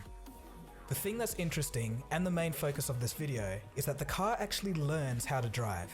It's pretty much a breakthrough in the automotive industry. We'll get to the details of that breakthrough in a second, but to get started, let's see the system in action.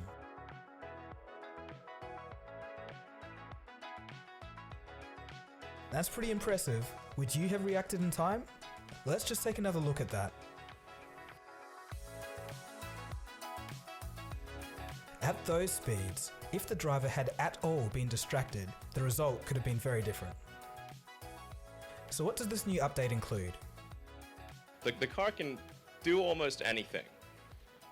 So we're able to obviously do lane keeping on freeways, do automatic cruise control, active emergency braking. It'll self-park, so you'll be automatic parallel parking, automatically go into a garage. You'll get home, you'll actually be able to just step out of the car and have it park itself in your garage, including it'll open the door and it'll go in and park itself. Going a step further, you'll be able to summon the car if you're on private property, because you have to be on private property for this. You can actually summon the car, and the car will come to wherever you are, and it'll use the ultrasonic sensors, kind of like a insect antenna, slowly make its way to you, and then stop and be ready to go. It can actually go even a step beyond that, which is if you have your calendar turned on, it'll meet you there. So, how does the car learn? It learns from humans, of course. This is the real breakthrough.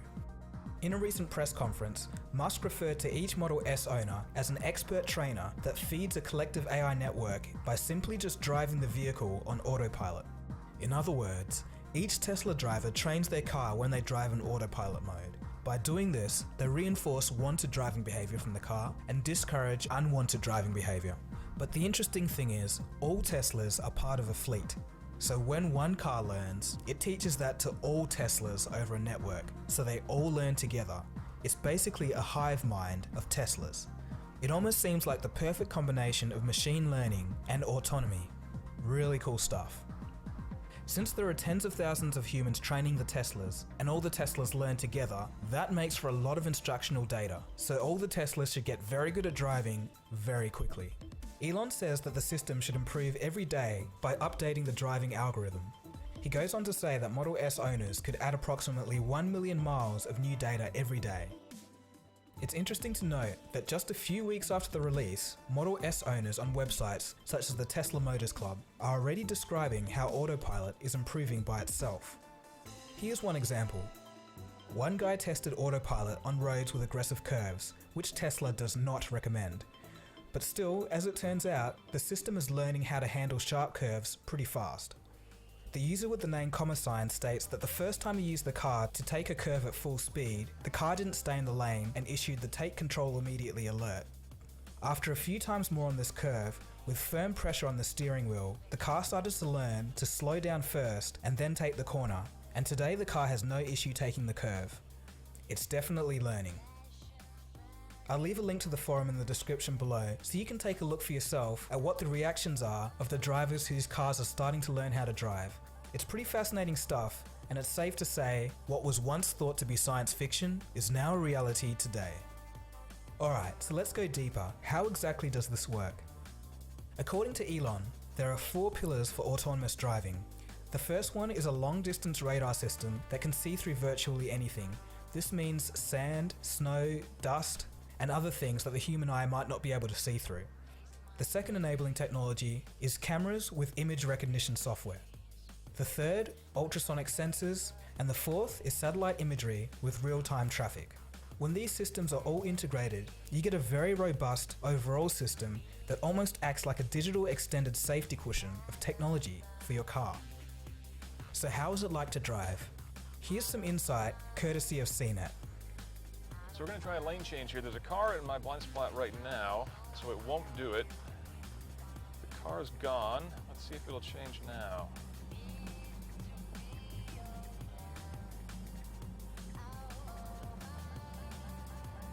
There we go. As you can see, it'll even change lanes completely hands-off. Right now, I'm going to take my hands completely off the wheel, and my feet are off the pedals as well. And as you can see, the car is moving along on its own. There's a Volvo in front of us that's slowing down, and the car has recognized that. There's a blue car here on the dashboard, which has been improved with the new 7.0 software. And it basically is following the moves of that car ahead of me. So as it slows down, we will slow down, and as it speeds up, we will too.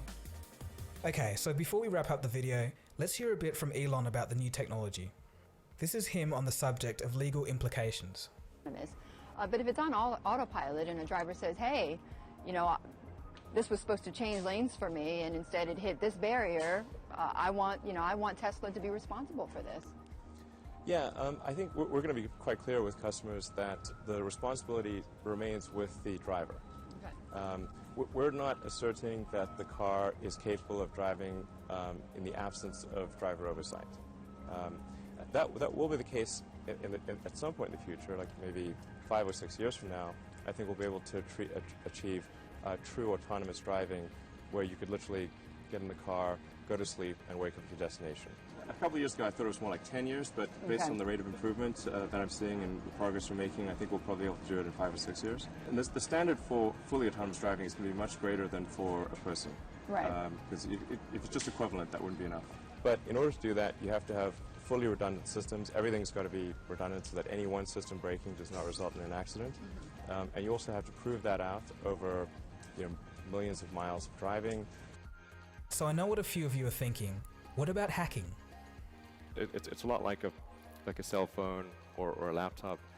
You focus on making sure that they can't, or that it's very difficult for there to be any kind of system-wide hack. So we put a lot of effort into that, and we have third parties try to attack it, and then certain parts of the car at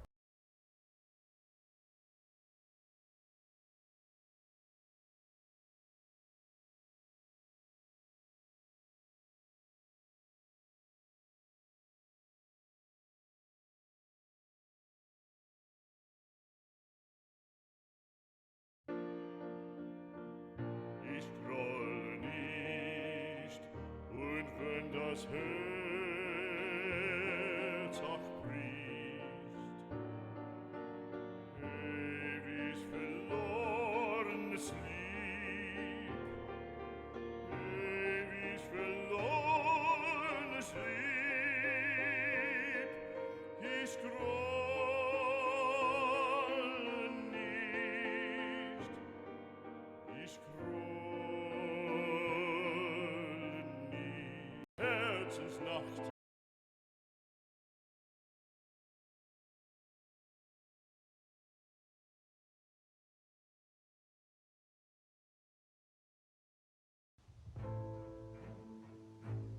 Between the 15th and 19th centuries, a vast slave trade was established between Europe, Africa, and America.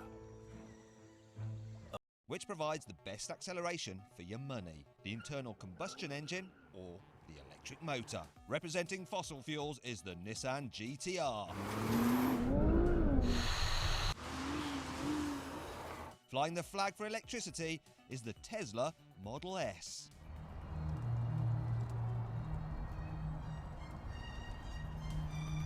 Now, some of the fanboys out there might be wondering why the heck we haven't got the Tesla P100D. Well, that's because it's not available in the UK yet. And actually, that car will cost over £120,000. This 90D is around £80,000, which means it's matched exactly for price to the Nissan. So, fair's fair, all right? I'm going to compare these two cars in a number of tests to feel how much G-force they pull. Come on, Tesla! Gauge their overtaking ability. 3, 2, 1, go! And time them over the standing quarter mile. Petrol power! But first, I've laid a table. I want to analyse initial launch velocity by seeing which car can swipe away a tablecloth with the fewest breakages.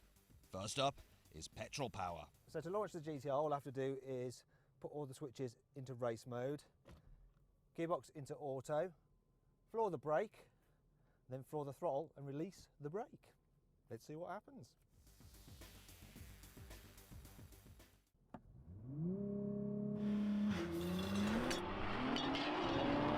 Oh, that was a good launch. Right, and let's see how we did. Oh my God, look at that! That's amazing. There's only a bit of broken crockery. Blimey, this thing launches so well. I'm amazed by that. But will I be even more amazed by the Tesla? Let's find out.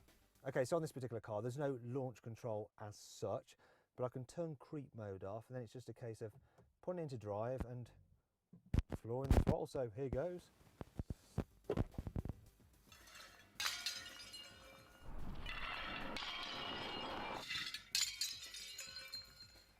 It's not too bad, that isn't. We're going to have an action replay to see which one did it best. Actually, why don't you decide which car won? Click in the top right-hand corner of the screen on the banner to cast your vote. Whilst deciding, it's worth considering the GTR will only let you use launch control a couple of times each hour before it goes into limp mode.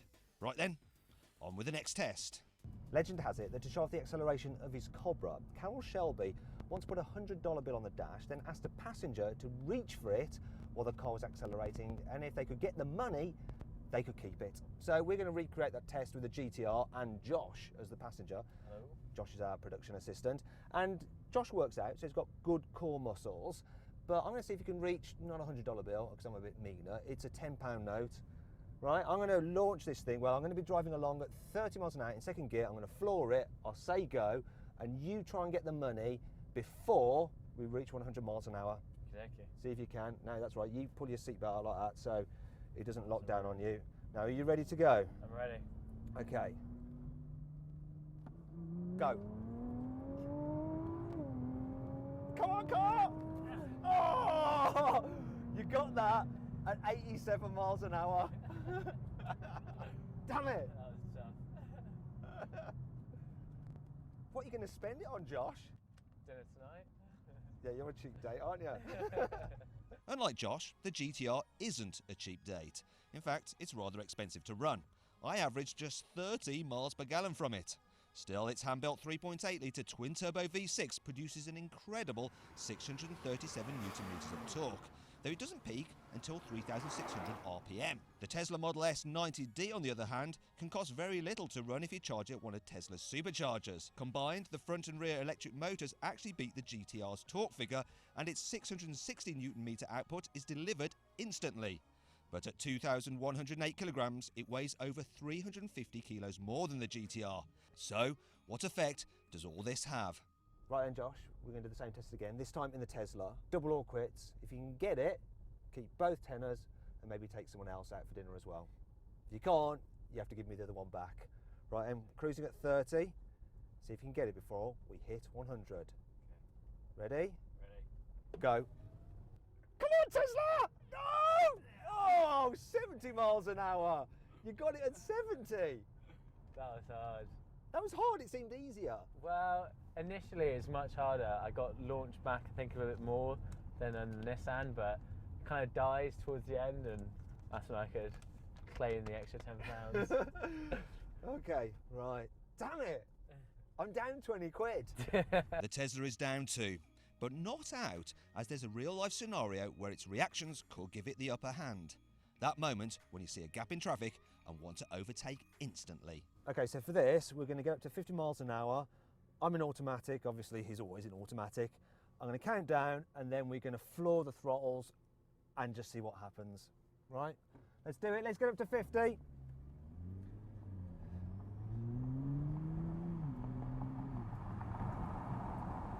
we go then. 3, 2, 1, go! Oh, he's gone, find a gear, come on, it's in gear now. But he's pulled ahead of me. Here we go, GTR.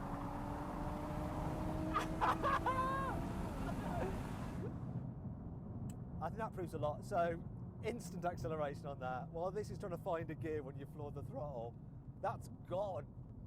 But then the GTR, yeah, it pulls it back eventually. But not until you're going a silly speed. You can see from our GoPro shot that the GTR's gearbox was floundering on kickdown in automatic mode, and so it wasn't until it was doing 112 miles an hour that it managed to catch the Tesla. So, well over the legal speed limit, and on a busy road, that would be telling. So, the moral victory goes to the Tesla. Finally then, we come to the good old-fashioned drag race, where outright horsepower matters.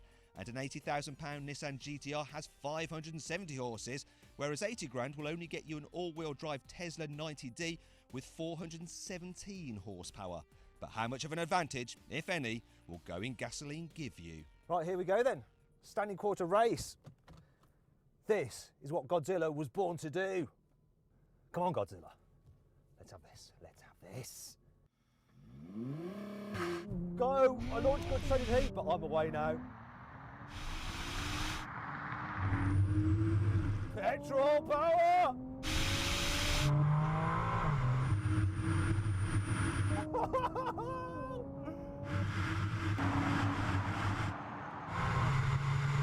Oh yeah!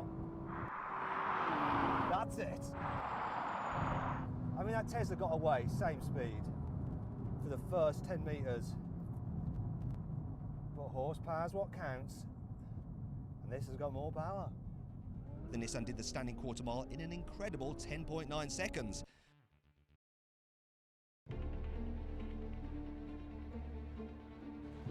Because space is so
Tesla's mission is to accelerate the world transition to sustainable energy.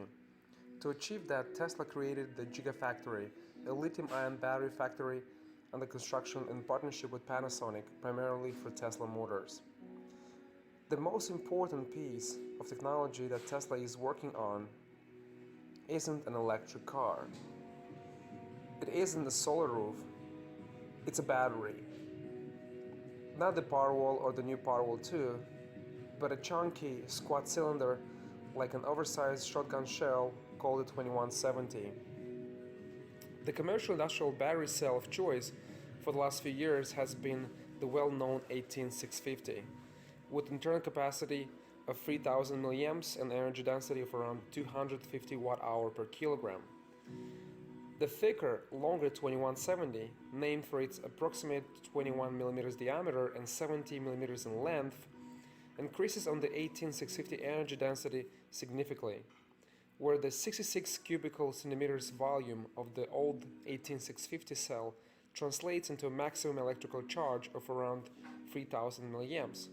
The new 2170 cell with 97 cubical centimeters volume has been tested within the region of 5750 up to 6000 milliamps, doubling the level of charge for a 50% increase in volume. The new 2170 cell could massively boost the battery life of everything from laptops to electric cars. Guys, so the 2170 is a cell that will allow Tesla to make money from its $35,000 Model 3 mass market electric car production. The Gigafactory is a huge part of the plan, as is the move to the long-developed 2170 cell.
When Ken Imhoff first saw the Lamborghini Countach in the movie Cannonball Run, he found himself falling in love with the legendary car.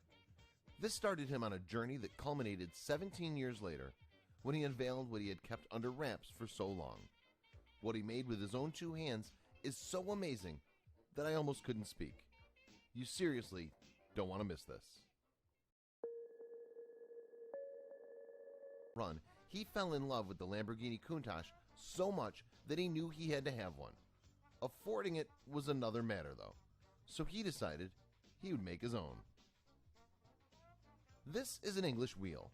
It's a tool used to bend and shape metal. He's going to be using it quite a bit during this build process. Into the shape of the jig. This process is incredibly difficult and is all done just by eye and feel. After a section is complete, he welds the pieces of the metal together on top of the jig.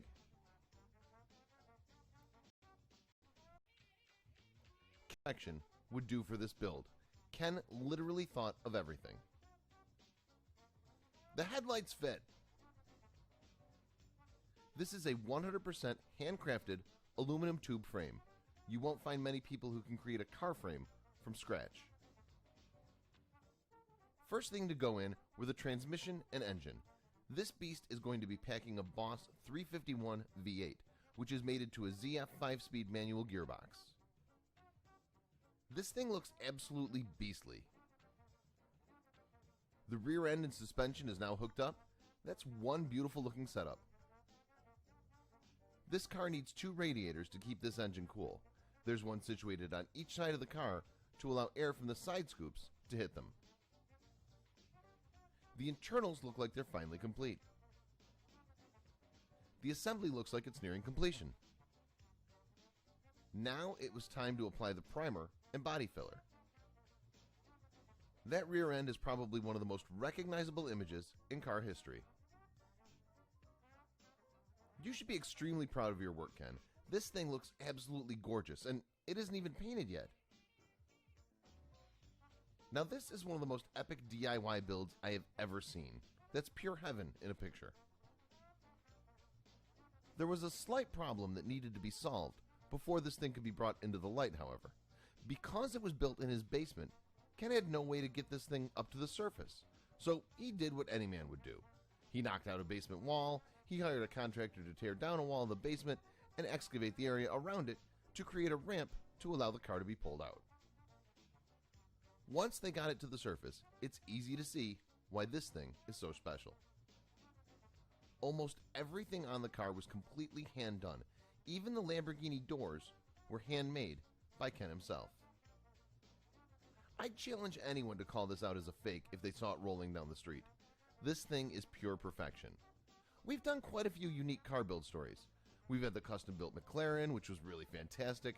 There was also the Mitsubishi Eclipse that someone turned into another Lamborghini. Well, those were both really nice cars. I think this one has to be my favorite. The amount of detail and care that Ken must have put into this thing for it to have taken 17 years is pretty amazing. I would never be able to tell the difference between this Countach and one that rolled out of Lamborghini's factory.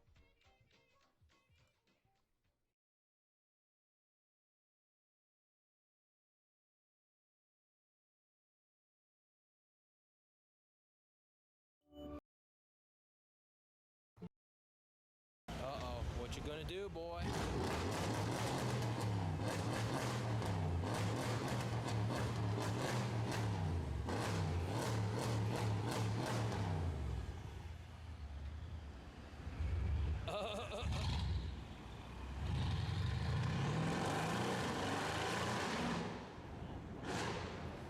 Our ride's arrived. Hello. Now. Ah, lovely. Our Uber's arrived to help save the day. Fucking help. It's not a Lamborghini. I know. What is it? It's an MR2. That's an MR2? Yeah. No. We gotta stop now.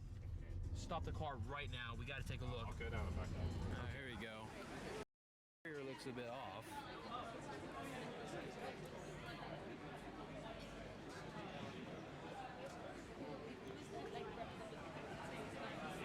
I'll break to you guys. This is not a real Lamborghini.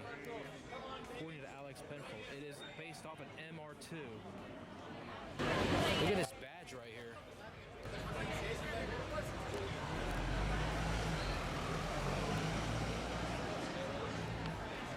It's even got the logo.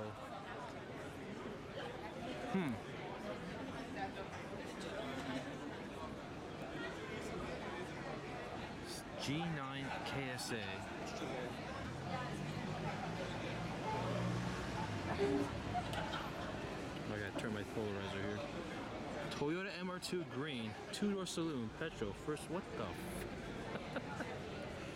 Hey, look at that. Ooh, that Mulsanne is nice.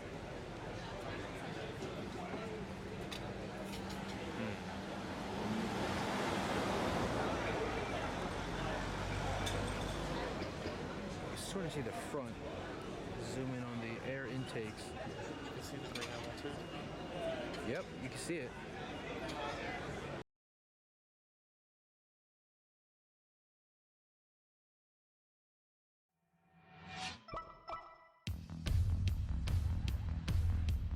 This is it. I got it, man. This is it.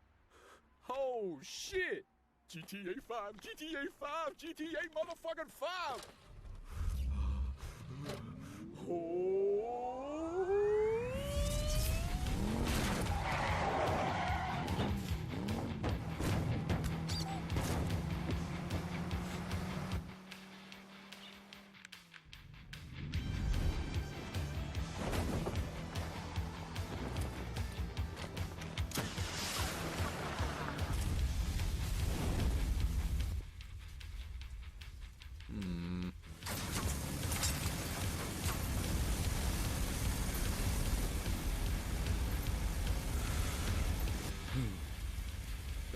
Shit was kind of whack. Oh, what the hell is this? Ooh.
Building a website is kind of like painting a masterpiece, except it's nothing like painting a masterpiece.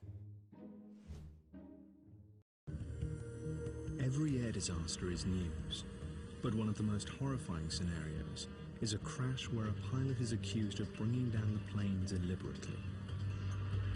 Such is the case with Silk Air Flight 185.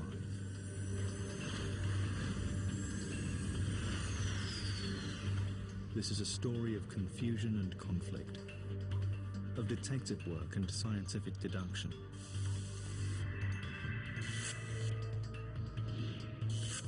And above all, it is the story of the pressure investigators come under to determine the cause of a crash, however shocking their conclusions might be.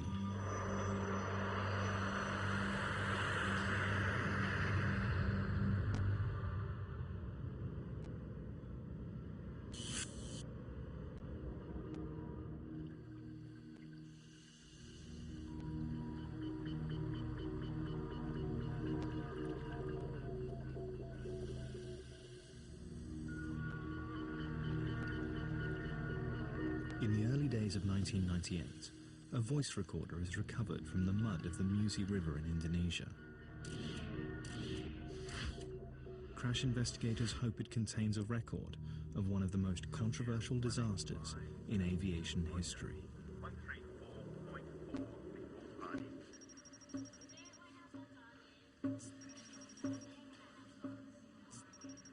20 days earlier, the crew of Silk Air Flight 185 are heading along the walkway to their aircraft, a Boeing 737, to make it ready for the short hop back to Singapore. They've already completed an uneventful first leg from Singapore to Jakarta. It's a perfect day to fly. The Soekarno-Hatta International Airport in the Indonesian capital of Jakarta has blue skies with scattered clouds.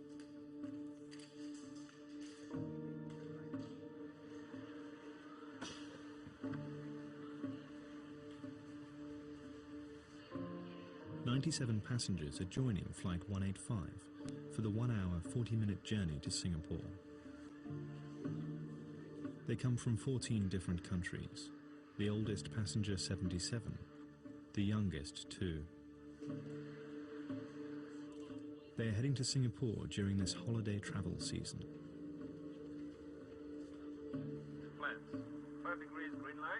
The voice recorder reveals that everything is completely routine in the cockpit. 4.7 unit check. 00, 4.7 checked. Takeoff briefing complete. It's complete to the line.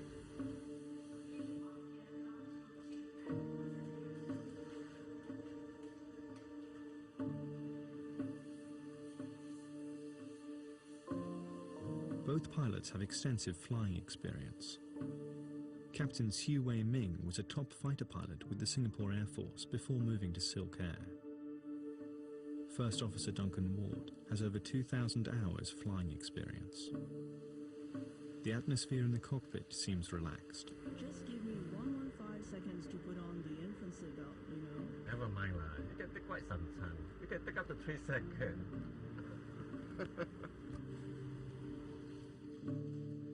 The last passengers board the aircraft, and the doors are closed.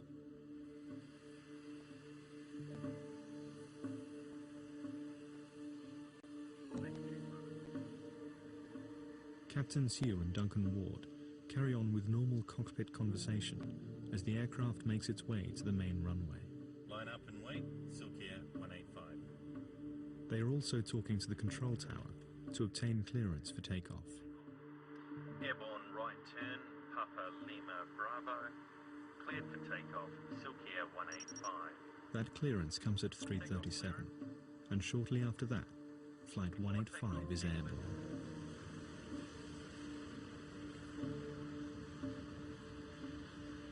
Jakarta Air Traffic Control assigns the 737 a cruise altitude of 35,000 feet.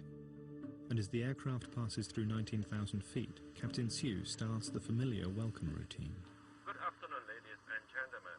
This is your captain. My name is Su Wei Ming. On the flight deck this afternoon with me is First Officer Duncan Ward. The seatbelt sign is now off. Feel free to move around the cabin. However, while seated, for your own safety, have your seatbelt fastened.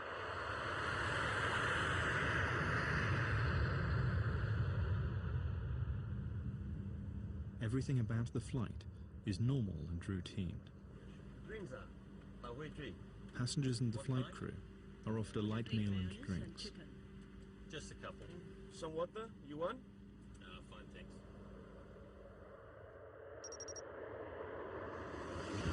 "28 minutes into the flight.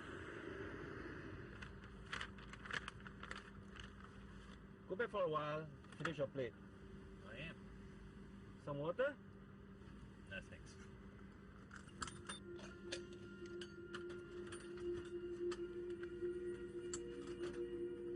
This is the last conversation recorded on the cockpit voice recorder of Flight 185.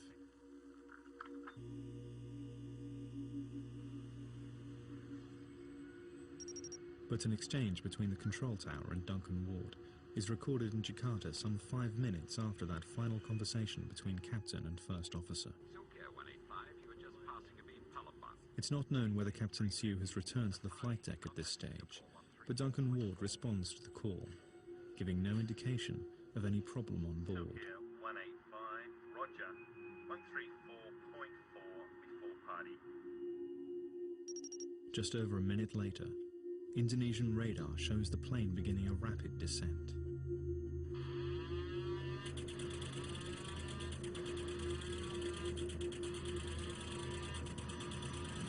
It drops 15,500 feet in just 30 seconds before disappearing from the radar screen.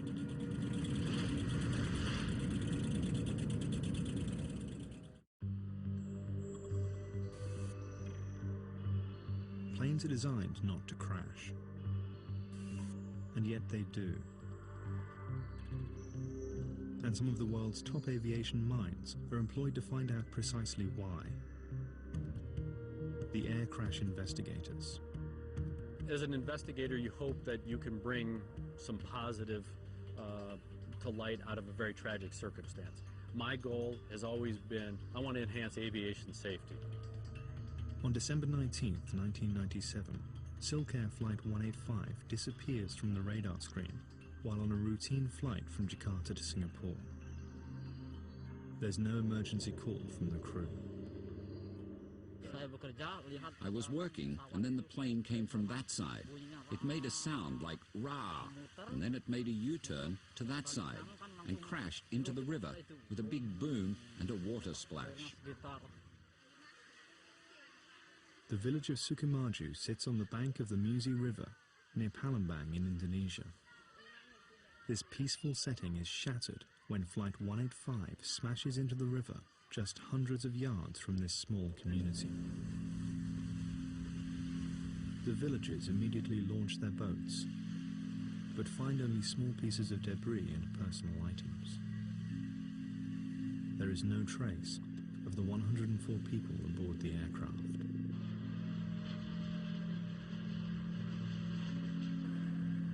Very soon, investigators and relatives of passengers arrive at the remote crash site.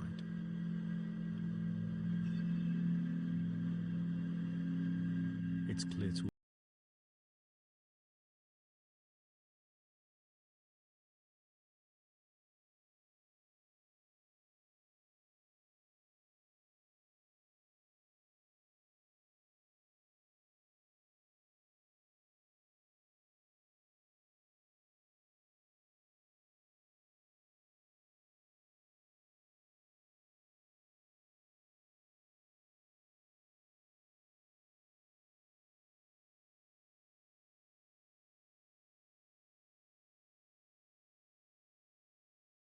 This is Tim Barkholtz. That's me. This is something he's researching at ExxonMobil, using fuel cells to capture carbon emissions at power plants, while also producing more power.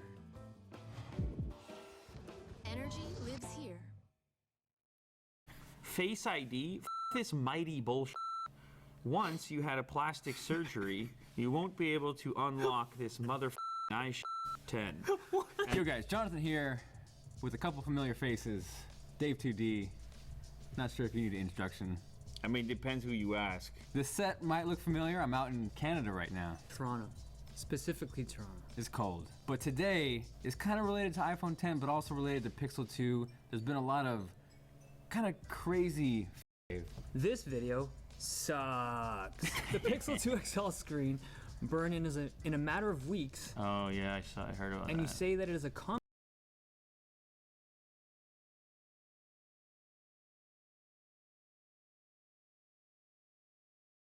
thing with OLED displays. My Samsung S5 display That's right. burned after 2 years. That is okay, but not a few weeks. Why does the video suck? Dave. Right. Not every single OLED panel exhibits this burn-in, but such a big portion of them exhibit it, and people don't even recognize that their phones are burning in. I bet if you looked at like the majority of phones, they have it. Of the older phones. Why are you looking at me? What do you I'm want looking me, at you for. You guys should be nodding in approval. I don't know. I mean, I listen. A lot of people have been all over the screen on that device. People are going heavy at that screen. At least on social media, my Twitter, someone's got a problem with that screen every 5 minutes.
Illegal immigration is out of control. Our borders are unprotected.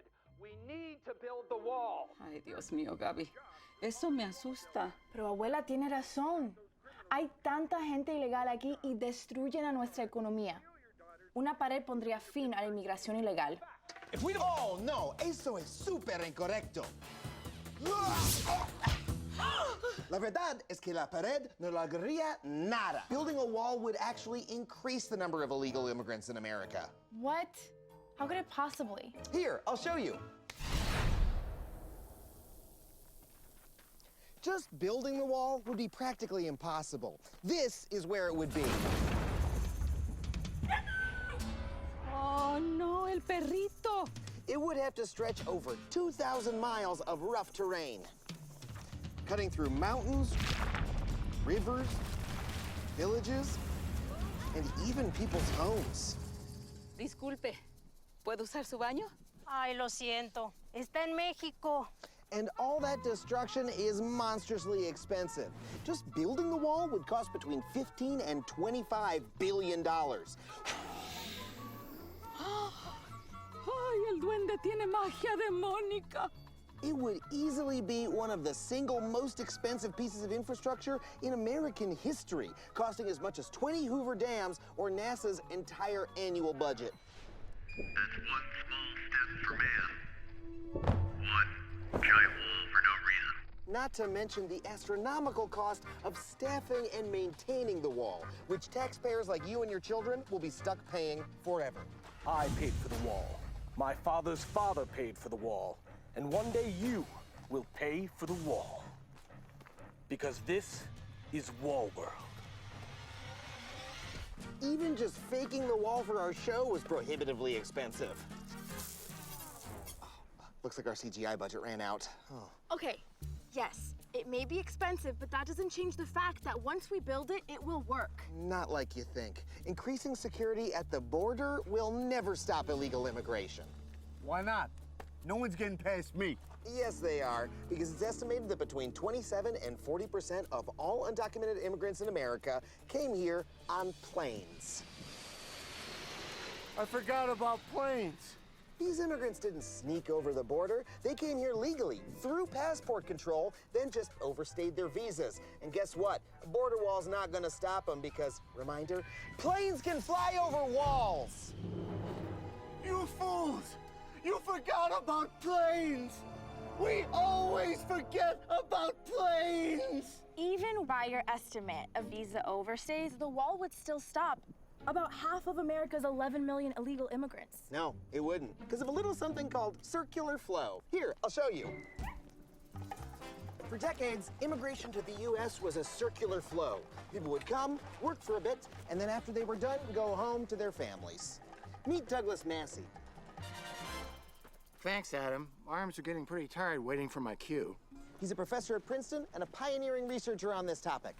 When the Reagan, Bush, and Clinton administrations drastically increased border enforcement in response to public opinion, they stopped that circular flow. Not by keeping people out, but by keeping people in. As it got harder and harder to go back and forth, people crossing the border decided they were much better off just staying in the U.S. Se me olvidaron las llaves en Mexico. If I go back to Mexico now, he won't let me back in the U.S. I guess I'll just stay here, in Tucson. Ironically, this increase in border enforcement caused the number of undocumented immigrants living in the United States to skyrocket by 248%. It's counterintuitive, but building a wall wouldn't stop people from coming in. It would actually stop them from going back. In fact, the whole idea of building a border wall is misguided. The Mexican economy is doing quite well right now, and population growth has slowed way down, so there's not much pressure to immigrate.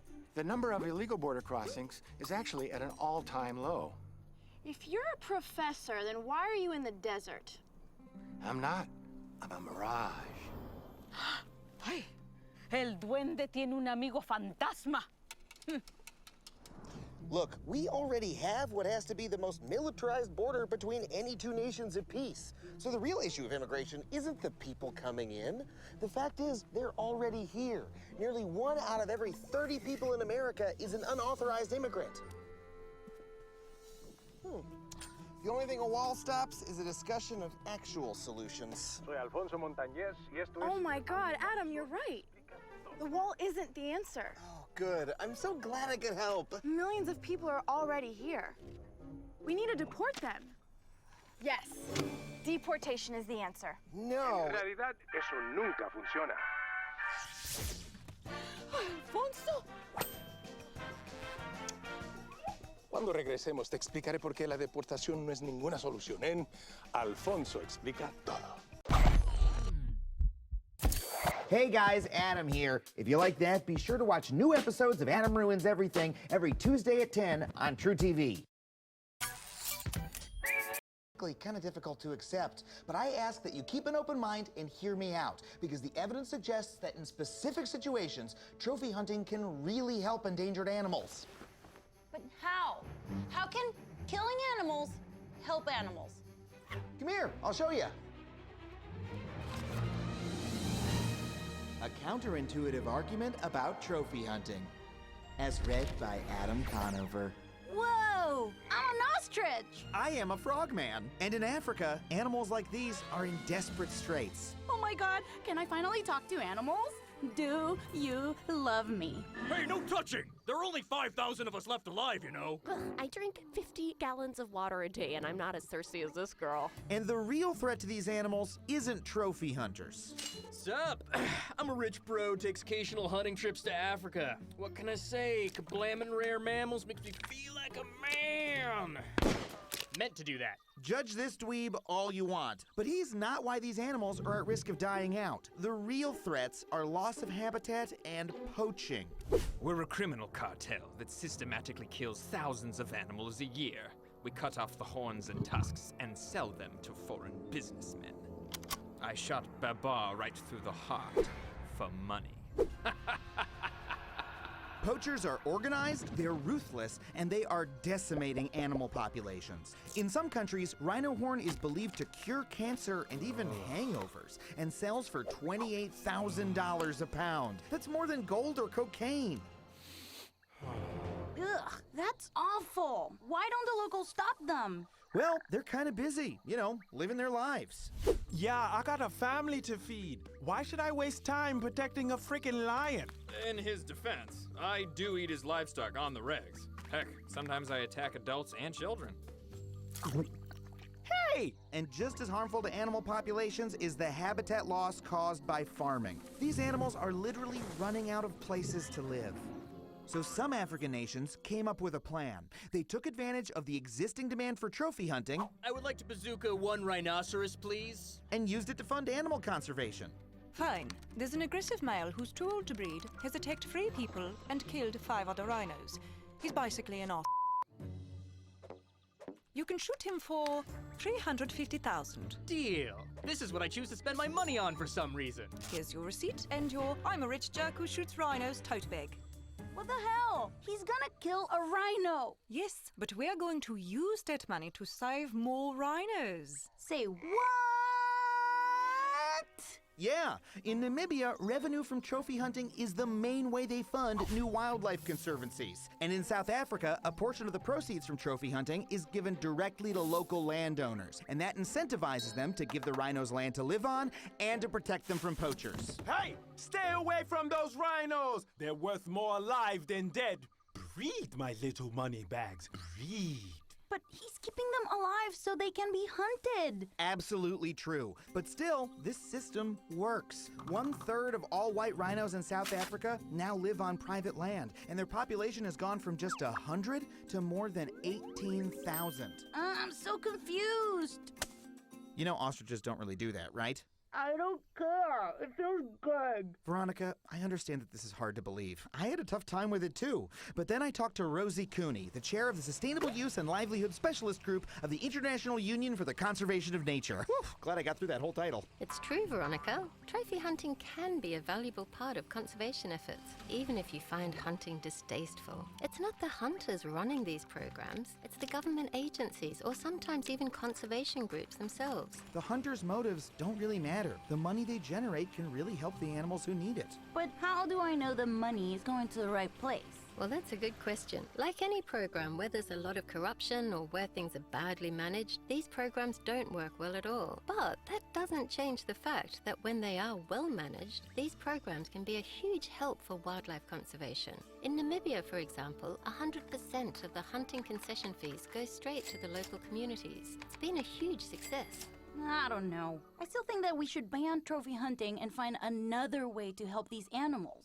Sorry, but that's not a great idea. Many countries are depending on this revenue to protect animals, to pay the game guards, to buy the vehicles. What happens if that money dries up? It's very easy for us in the developed world to judge how other countries should manage their animals. But should it be our decision? Or should it be up to the communities who live with these animals every day? Hunting is a really important source of conservation revenue, even where you are, Veronica, in the US. Hunting fees generate around $200 million a year, which for many states is their primary source of conservation funding. If we banned all trophy hunting everywhere, right now it would do way more harm than good. Bye, guys. Yeah, thank you. Bye. Oh man, fun way to travel. Okay, stop. I don't care how much good it does. I hate that anyone would be allowed to kill an animal. I just want to stop them from suffering. Why is killing them the only solution? I know it's hard. We love these animals so much, we can't imagine any benefit coming from their deaths. It just seems wrong. But you know what's worse than one animal getting killed by a hunter? Hundreds of thousands being wiped out by poaching and loss of habitat. The truth is, in some nations, the regulated hunting of a few individuals is helping to save entire species. So, cute animals have to die to live? Well, I guess that's one way of putting it.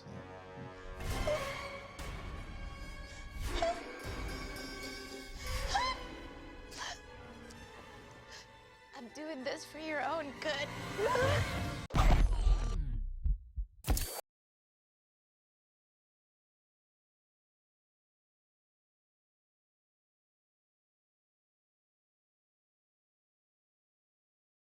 Well, a constable in Hays County wants to change their patrol vehicles after several calls reporting someone impersonating a sheriff's deputy. The constable says these changes need to happen not only to bring awareness to the community, but also for the deputy's safety. KXAN's Lauren Landman looks at how local students are helping to fix the problem.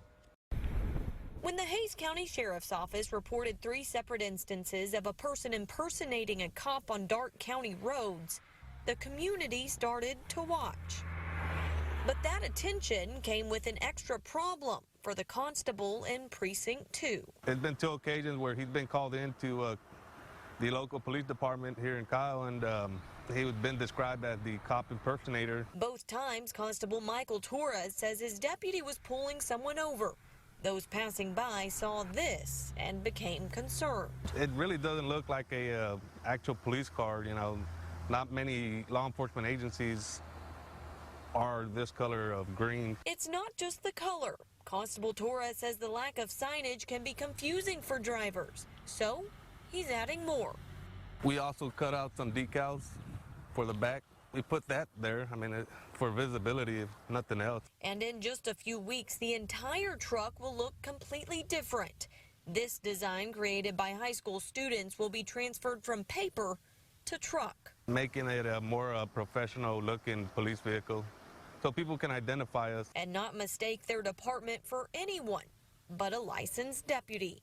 Lauren Landman, KXAN News. Since March, there have been 3 reported police impersonators in Hays County, all on the east side of I-35 near Kyle. Deputies say they have not made an arrest and still do not have any suspects.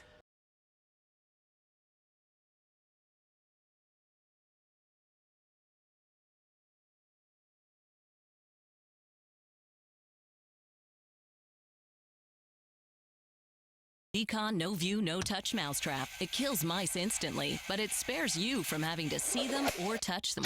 Which would you rather dispose of? Only from Decon. Fasten your seatbelts. Is your car dealership ripping you off? $1,200 service they were recommending, none of which was needed. We're undercover. You guys are missing everything. Tire rotation, brake inspection. Again, overselling. High pressure tactics. Felt like he was trying to scare me. Plus insider secrets. You have to upsell them. They come in for an oil change, you're upselling somebody. I'm just trying to get to the bottom of why you're recommending service that isn't required on a vehicle. This is your marketplace. At some point, we all do this. I want to drop my car off. But when you bring your car to the dealership for service... First time it's coming here, right? Yeah, I just got it. How do you know what they recommend So it's $79.80 inspection. Okay. is what's really needed? To find out, we're recruiting Jessica Celsi. You don't really know who to trust when it comes to getting your car fixed. With her newly purchased 2008 Honda Civic. This is our bait car. First, we asked Jessica to bring it to this garage for a pre-inspection by licensed mechanic Mark Whitten. Hi, nice to meet you. Nice to meet you. Have you had any issues with it at all? Is there any lights coming on? Nope, nothing. Any rattles? Nope. None whatsoever. So it's completely dependable. It's starting. It's running all right. Yes. After taking it for a test drive, he begins. Once an instructor, Winton is now a vehicle safety advocate. The verdict? Change the wiper blades, rotate the tires. That should be it. Jessica's ready to check out what this Toronto Honda dealership recommends. Well, based on my past experience with dealerships, you know, I have a feeling they're going to try and upsell me. And Jessica's not alone. We're hearing similar concerns about upselling at dealerships from across the country, including from Kathy Knight. This looks like the road our house is on. It would be there, but it looks that's the way to the park. Kathy likes to take her grandson Joe around Ottawa in her 2011 Ford Fusion. There's the park. See, Joe? Just past it. When her car needs to be serviced, she and her husband Craig always take it back to the dealership. Why is it important for you to go to the dealership to do your maintenance? They know the car best, and I just have confidence in them. You develop a relationship. You depend on them to give you advice. When they give you advice, you take it. Last fall, Kathy needed her snow tires put on, so Craig makes an appointment online with their dealership. But get this, before even inspecting her car, he gets an email back telling him it's also due for factory-required maintenance. And there was changing the spark plugs in the intake manifold gasket and changing the transmission fluid, the PCV valve, and holy cow, $1,200 worth of stuff. I was just gonna get the snow tires put on and an oil change. Time to get a second opinion. Cars today absolutely, unequivocally require less service. So how do I know when I go to the dealership what maintenance I really need? Oh, that's easy. You go to your car. Yeah. Pull out your owner's manual. You take out the owner's manual. And right here is the required maintenance schedule. In it will be exactly what needs to be changed, what exactly needs to be inspected. These people designed and built the car. They are the source of information when it comes to maintaining the car. What the manufacturer suggests in the owner's manual for maintenance and what the dealership suggests are two different things? In most cases, yes, that's true. They'll tell you that you need more maintenance than your car actually needs. In some cases, some maintenance procedures, your car doesn't require at all. So what about that list of what Kathy's dealership says she needs? PCV valve, I wouldn't bother changing it. It's a lifetime product now. The spark plugs on this car, according to the owner's manual, is good for 160,000 kilometers. She is nowhere near that. Change automatic transmission fluid, no. Well, that's a big list, and you just said no to a lot of it. Yeah, absolutely. So what's going on? What's going on here is the service advisor is trying to sell this woman a lot more work than she needs. Back in Ottawa, Craig decides they'll stick to what's recommended in the owner's manual. But the dealership pushes back, telling him the manual is describing normal driving conditions. Here in Ottawa, we have special driving conditions due to the harsh weather. The owner's manual says nothing at all about special conditions about Ottawa or any other particular city or geographic area or country, and doesn't say anything about the cold weather. It doesn't. But it's too late for Kathy and Craig. Did you do the spark plugs? I did eventually several months later. How do you feel about that now? That I was dumb, that I got taken in. Because this says right here, in the thing that's in your car, 160,000 kilometers. Yeah, that's another 2 or 3 years of driving.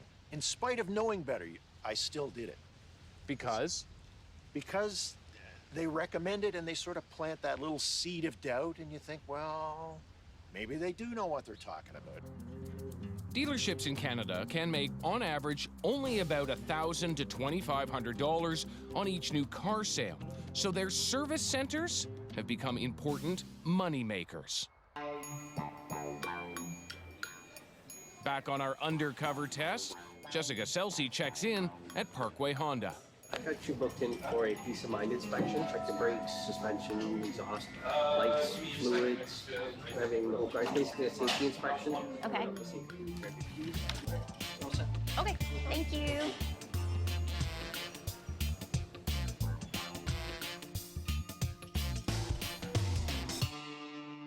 A couple hours later, Jessica gets a phone call from an assistant service manager at Parkway Honda. I had the technician do your peace of mind inspection on the car. Okay. The only thing he wanted me to talk to you about is actually your brakes. I was road testing the vehicle, and every time he was braking, he felt some vibration. The vibration that he's able to duplicate is coming from the brake drums. They're overheated and they're warped. So what he was suggesting is to replace the rear brake drums and the brake shoes. With parts and labor, it'd be about $621 plus tax. Wow. Is that something that I can think about? Sure, if you'd like. Okay, thank you. All right, no problem. Bye. Bye-bye. Wow. $621 to replace her rear brakes? They also recommend another $112 for a brake fluid flush. If she changes them now, she'd be changing them a bit early. She's got 40% left. And that might take another 6 months. She might get a year out of it, depending on her driving. And I didn't notice anything driving the car. I didn't either. When I had the drums off, everything looked perfectly normal for that age of brake. But there's something critical the dealer's not mentioning. The largest recall in automotive history. Metal fragments from the exploding ammonium nitrate capsule inside Takata airbags have killed at least 14 people, hurt more than 180, including a metal shard that went through this woman's face in 2013 while she was driving her Honda Civic. I've taken the VIN off your car and run it through the Honda system. Your car has a passenger side airbag that's made by Takata that needs to be changed. Wow. So why wouldn't they have mentioned that to me? He basically said he would be doing everything short of a safety on it, which in my mind should include an airbag. That is the #1 safety problem facing your car right now. Right. It's not rear brakes, it's the airbag recall. And so for him not to mention that is unbelievable to me. Jessica heads back to pick up her car. Maybe they'll tell her about the recall in person. The same assistant service manager from the phone call hands her the results of their inspection. But under any outstanding recalls, incredibly, it's checked no. Jessica gives him another chance to own up.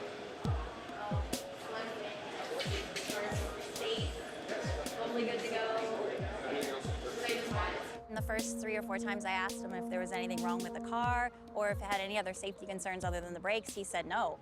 But then, without having to look it up,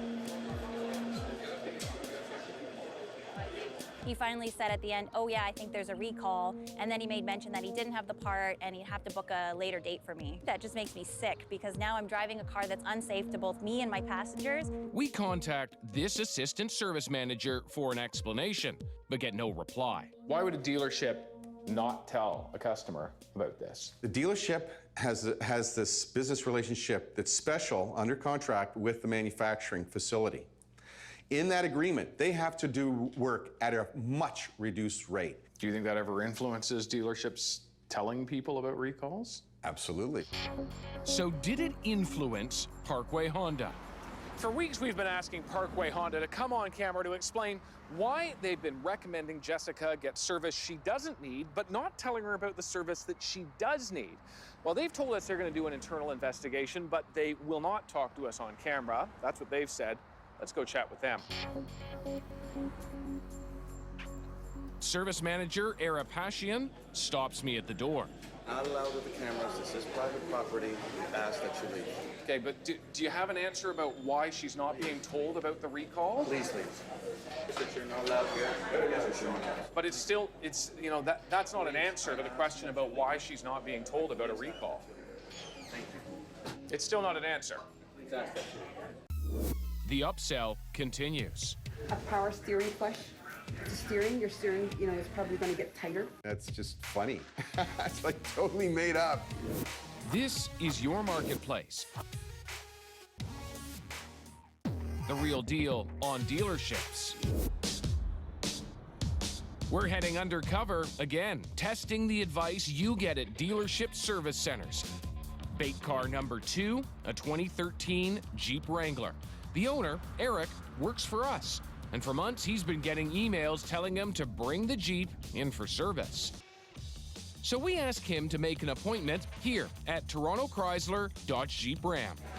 Good morning. What will this service advisor recommend?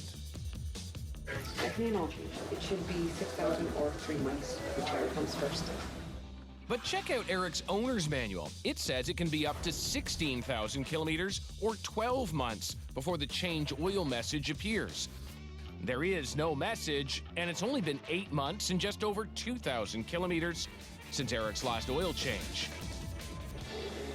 You're not that mileage now, most likely you're going to need your brake fluid to come through as well. Her assessment isn't over yet. It'll take a couple hours for their technician to do an inspection. In the meantime, we want to get some inside knowledge, so we tracked down a former service advisor willing to share trade secrets. When you're a service advisor, you are a salesperson. This is how you make your living, right? So you have to upsell them. They come in for an oil change, you're upselling somebody. Lucas Lung worked at 6 different dealerships. We present it in a way and let them know that this is what you should do. If you don't do it, what's going to happen? I'm a customer coming in. What do you say to me right out of the gate? Hey, so I see that you're here for an oil change today. You're at 150,000 kilometers. Actually, you're due for a timing belt as well as a coolant flush. You can do it, it's up to you. But if you don't do it, what happens is the belt might wear out. And when it wears out, you know, like this could cause overheating of the engine or cause even more problems down the road. So was there ever something in the dealership that looked different from what the owner's manual said in terms of a schedule? They would have a little a board that shows you what needs to be done at what kilometers, but then there are things on the side that they do recommend that's suggested, you know, recommended, but not necessary. For example, power steering flush, throttle body service, transmission flush. You accumulate an X amount of numbers each month, and you get paid based on that. Meanwhile, Toronto Chrysler's inspection is complete. Once a year for an oil change is not acceptable. Not acceptable. We show the footage to Mark Winton. You want your warranty to continue with your transmission, you have to keep up on your oil changes. If they ever ask for it, if you have a transmission problem, they're not going to warranty it. The truth of the matter is, you're going to avoid your warranty if you don't follow Chrysler's scheduled maintenance advice, not hers. This person is saying, you know, you need to change your oil every 3 months. No, this goes against what Chrysler says to do with its own product. The service advisor lists their other recommendations. You guys are missing everything. Tire rotation, brake inspection, you do need brakes. Really? She doesn't know we're also getting Mark Winton to do his own inspection of the Wrangler.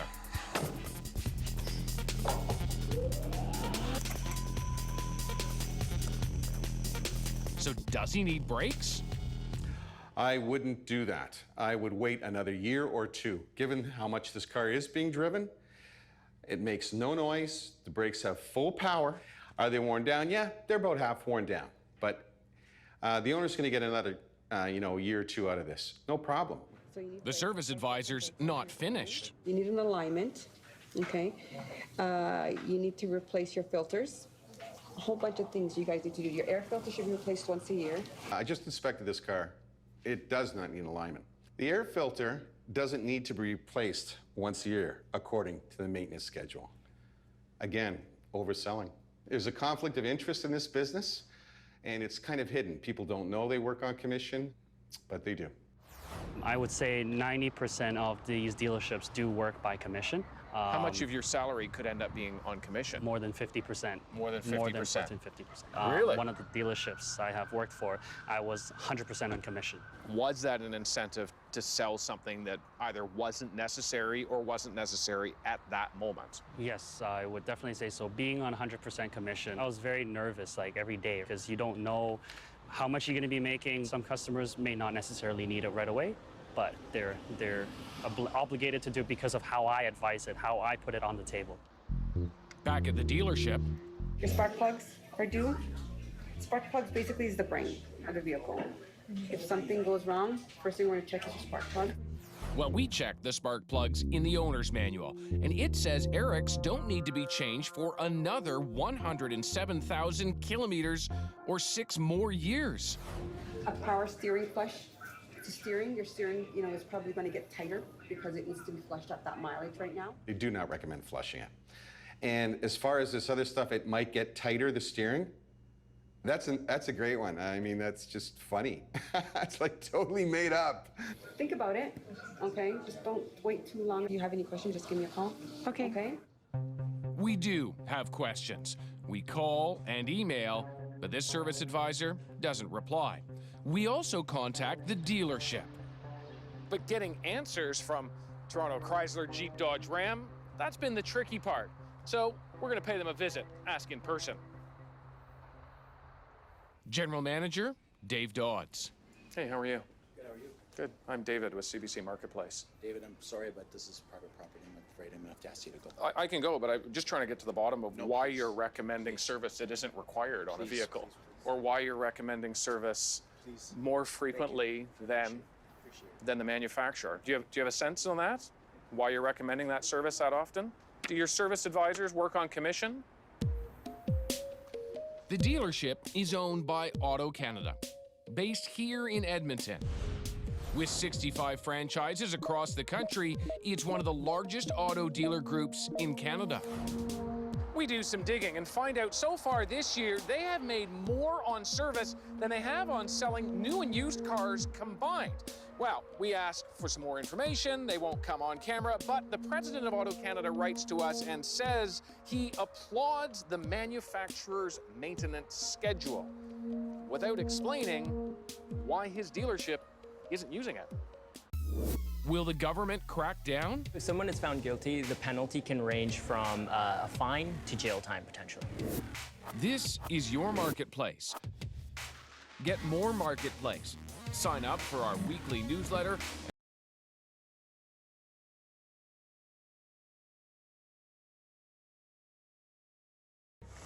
It's not easy to brew a beer this easy to drink. Bud Light is tasted by brewmasters every step of the process. It's a tough job, but for you and your friends, it's worth it. We don't just brew beer, we brew beer for friends. I was so addicted to gambling that it took over my life.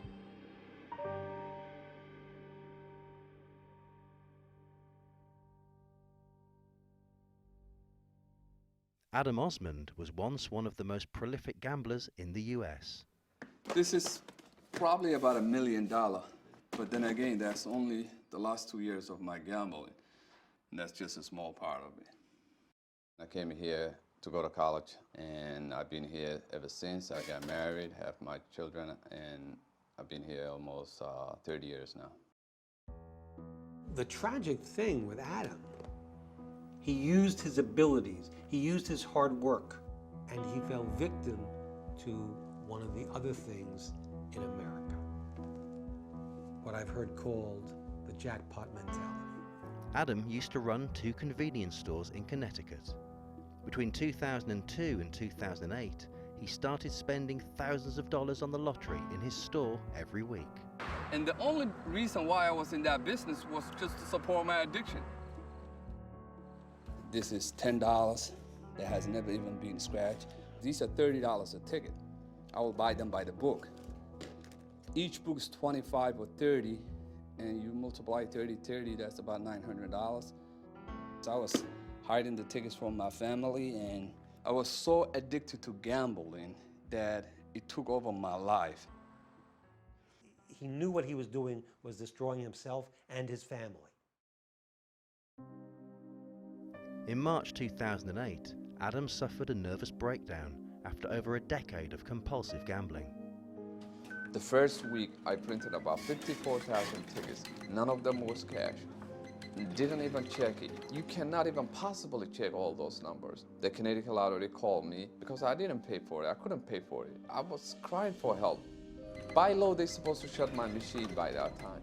And the next week, I printed tickets again, non-stop.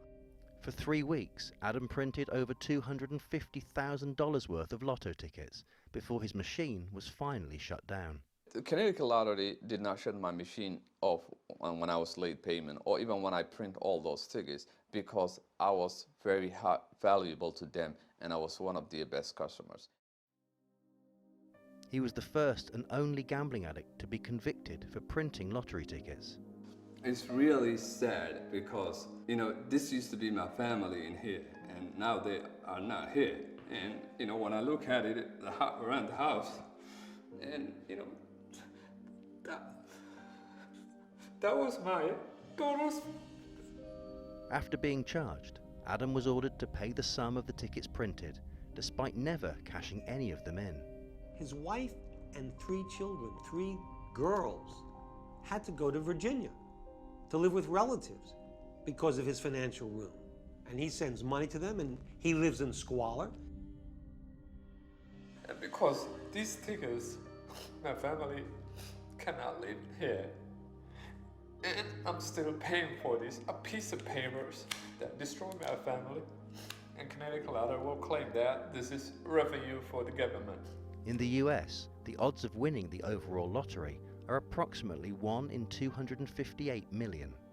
In Connecticut, there are up to 9 lotto draws a day, each game costing between 50 cents and $5, with scratch cards on top of this priced from $1 up to $30 each. The Connecticut Lottery does run programs to support addicted gamblers, and a percentage of the profits go towards government programs such as libraries, public safety, and education. Since I stopped gambling, and when I hit the bottom, I picked up a better habit. When I was gambling in, my mind was always numbers. I'll be driving in, and if it's a bus driving in front of me, I will pick that numbers and I'll say that, oh, you know, that bus number had 3057, and I will go to my store and play 3057 or whatever number that I saw. Sunshine, I run. Snow, I run. In November 2015, 7 years after his original conviction, a new judge reviewed his case and found his original penalty to be illegal. He no longer has to pay back the remaining money from the uncashed tickets. And I will never stop running. And again, I always tell my friends, I'm running away from gambling. And every time I'm running, I say, I'm running away from the lottery.